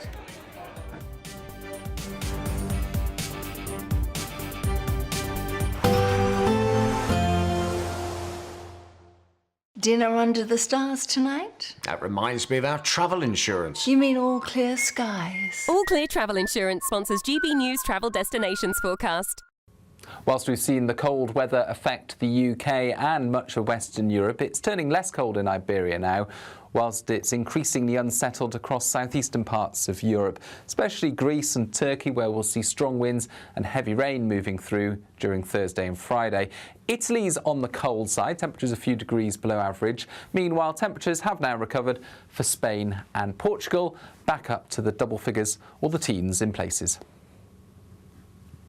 All Clear Travel Insurance sponsors GB News Travel Destinations Forecast.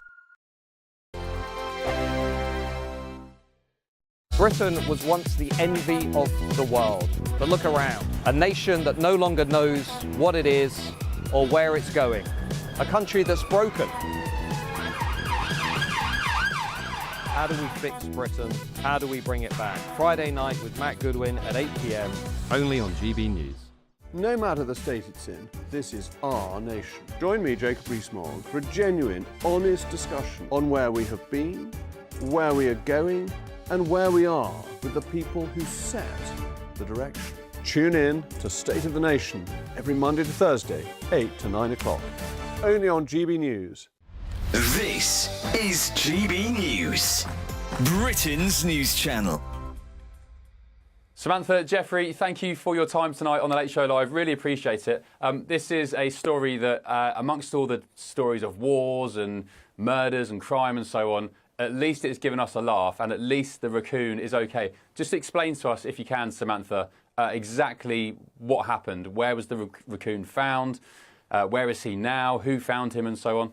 Yeah, so the store manager went to open up the ABC store here in Ashland, Virginia, and discovered a bunch of broken bottles in the back room.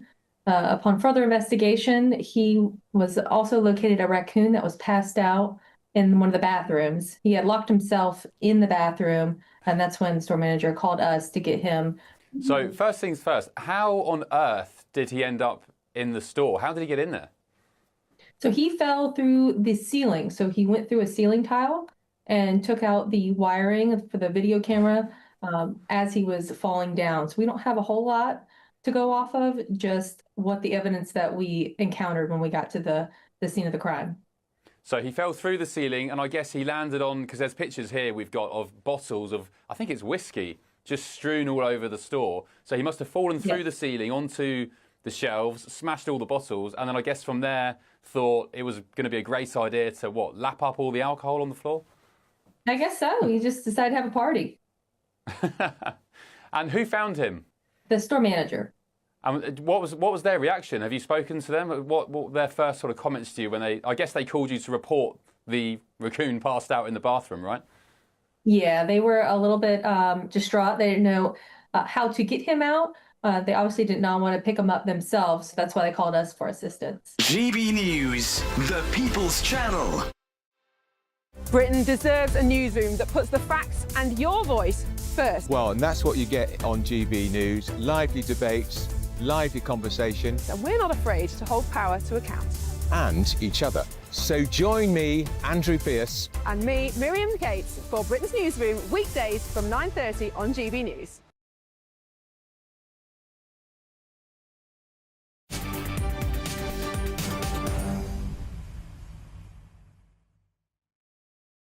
Across England and Wales face a fresh assault from the government as the Labour Party plans to cut the drink driving limit.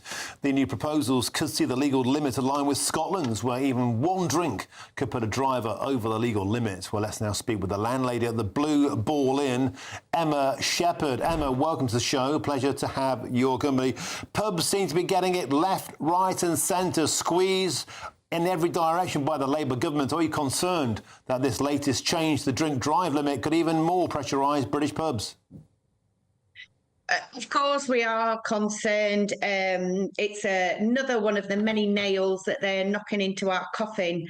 I do think this is a bit of a distraction to get you to talk about something else and not talk about the business rates and the NIC raises and the employment cost raises and everything else that's making it challenging in our industry. But of course it's going to affect pubs, particularly rural pubs. We have lots of tradespeople that pop in on the way home from work, and they'll have a couple of pints and a chat with their friends and talk about the government and talk about what's going on locally.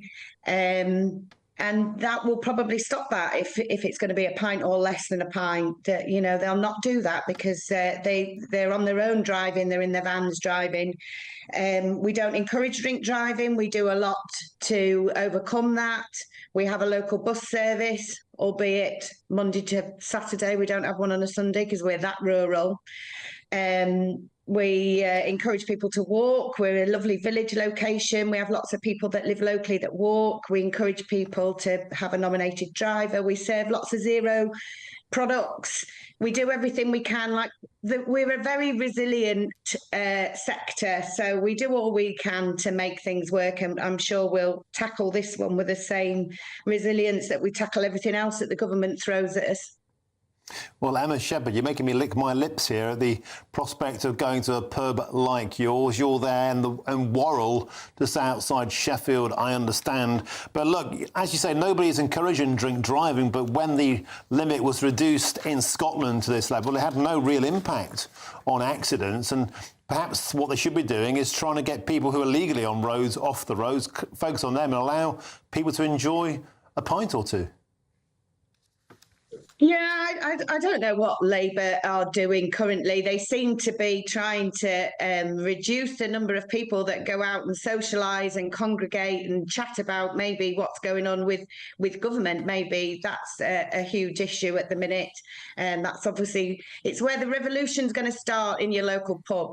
And they want to stop that maybe. But I do think this is a distraction, along with other things that the government are talking about, extending licensing hours. I think this is a distraction. You've got a whole sector up in arms at the minute because of the business rates increase, and it's not a minor increase. It's pushing people over that cliff edge.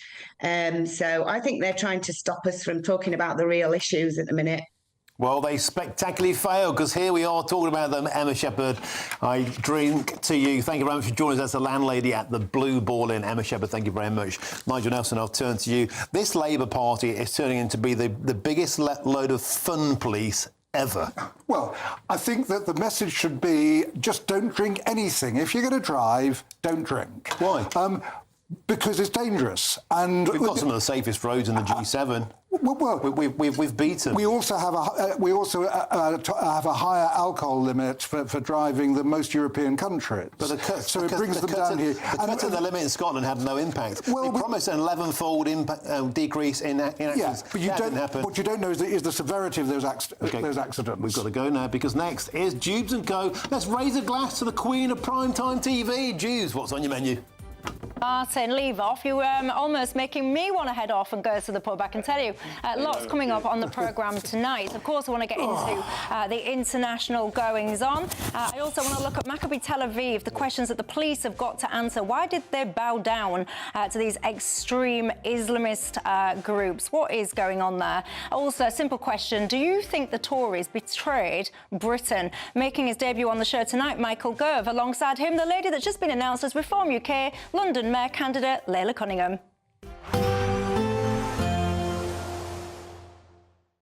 Today, clouds overhead, total zen within. Boxed Solar sponsors the weather on GB News. Hello again and welcome to the latest update from the Met Office for GB News. It's staying cold for most of us, and it's, despite the cold, a fine afternoon. But there is further rain and snow to come in places. First of all, further snow showers continuing across the northeast of Scotland. Secondly, this system bringing in a band of cloud and rain to Northern Ireland, parts of West Wales, the southwest by the end of the day. That will fizzle out as it pushes east, although it will bring some snow to inland parts of western Scotland. Once that moves across the UK, it's a largely cloudy end to the night, so not quite as frosty, but still some icy patches, particularly towards the east of the UK, and a cold start wherever you are.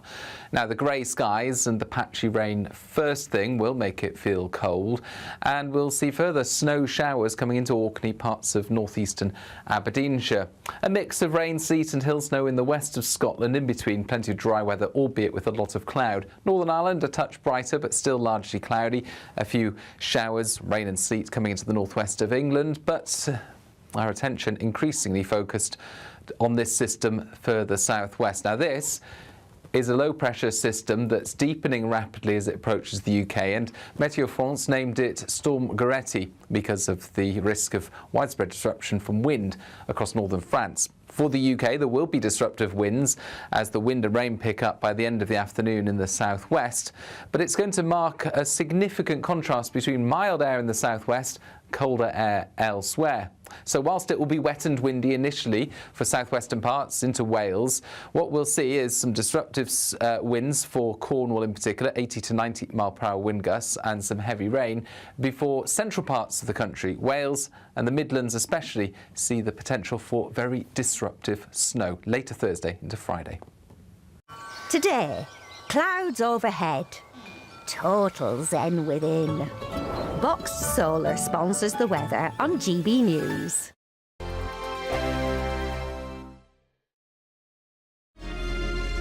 Thank you for making us Britain's #1 news channel. Together, we have built something truly extraordinary.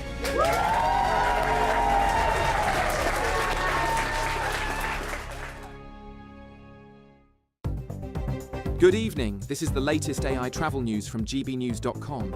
The A77 southbound is closed at Belfield Interchange after a police incident. In Wales, the A458 is affected both ways in Welshpool, with an incident on Church Street at the Cross and Diversions. In Staffordshire, the M6 southbound entry slip at junction 14 is shut after an overturned vehicle. In West Berkshire, the A34 southbound between the A4 185 and the M4 has a lane closed after a crash. In Kent, the A2 eastbound at the M25 has lane closures and delays of up to 1.5 hours. And on the trains, Eleanor says do not travel between Edinburgh and Aberdeen, while Avanti West Coast has delays at London Euston. For more travel news, go to gbnews.com. Hello from the Aurora Collection Resort here in Lapland.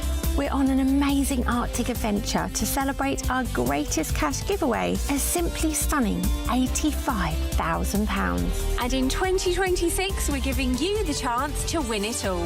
For another chance to win £85,000 cash, text cash to 63225. One entry costs £2.50 plus one standard network rate message. Or text bonus to 63225. 5 entries cost £5 plus one standard network rate message. Go to gbnews.com/win. Entries start at £2.50. Call 0903 686 3232. Calls cost £2.50 plus your network access charge. Or post your name and number to GB18 PO Box 8690 Derby DE1 9TT. UK only. Entrance must be 18 or over. Lines close at 4 p.m. on the 30th of January. The winner may be contacted live on GB News, week commencing the 9th of February 2026. Please check the closing time if listening or watching on demand. Bold. They are under no illusion. Ray, are you a human trafficker? Boundless. I've had enough of the nonsense, and I'm not afraid to say it. Don't get us on the BBC. Every weeknight, I tear through the headlines. The smell of gasoline. Should we be worried about it? From Westminster madness to cultural war chaos. I'm going to do now, they are throwing things out the car as we speak. Get ready, Britain. Here we go. Patrick Christie tonight, weeknights from 9 p.m, only on GB News, Britain's news channel. Hi, I'm Michelle Dewberry, and my show is your opportunity to cut through all the noise and dive in headfirst to some robust debates. Ideas clash. Situation, isn't it? Because the failure is... You're deliberately avoiding my point. Nothing's held back. And if you think this is the end of it, wait for more. And we do not shy away from the difficult stuff. Sometimes I want to shake people and say, if only you understood. So join me on Jubes & Co. weeknights at 6 p.m, only on GB News, Britain's news channel. All too often, people will be sitting at home watching a press conference live, and they'll hear loads of questions being asked, and they'll be thinking, that's not my question. That's not my concern. We don't care whose feathers we ruffle. We ask the questions that you want answering.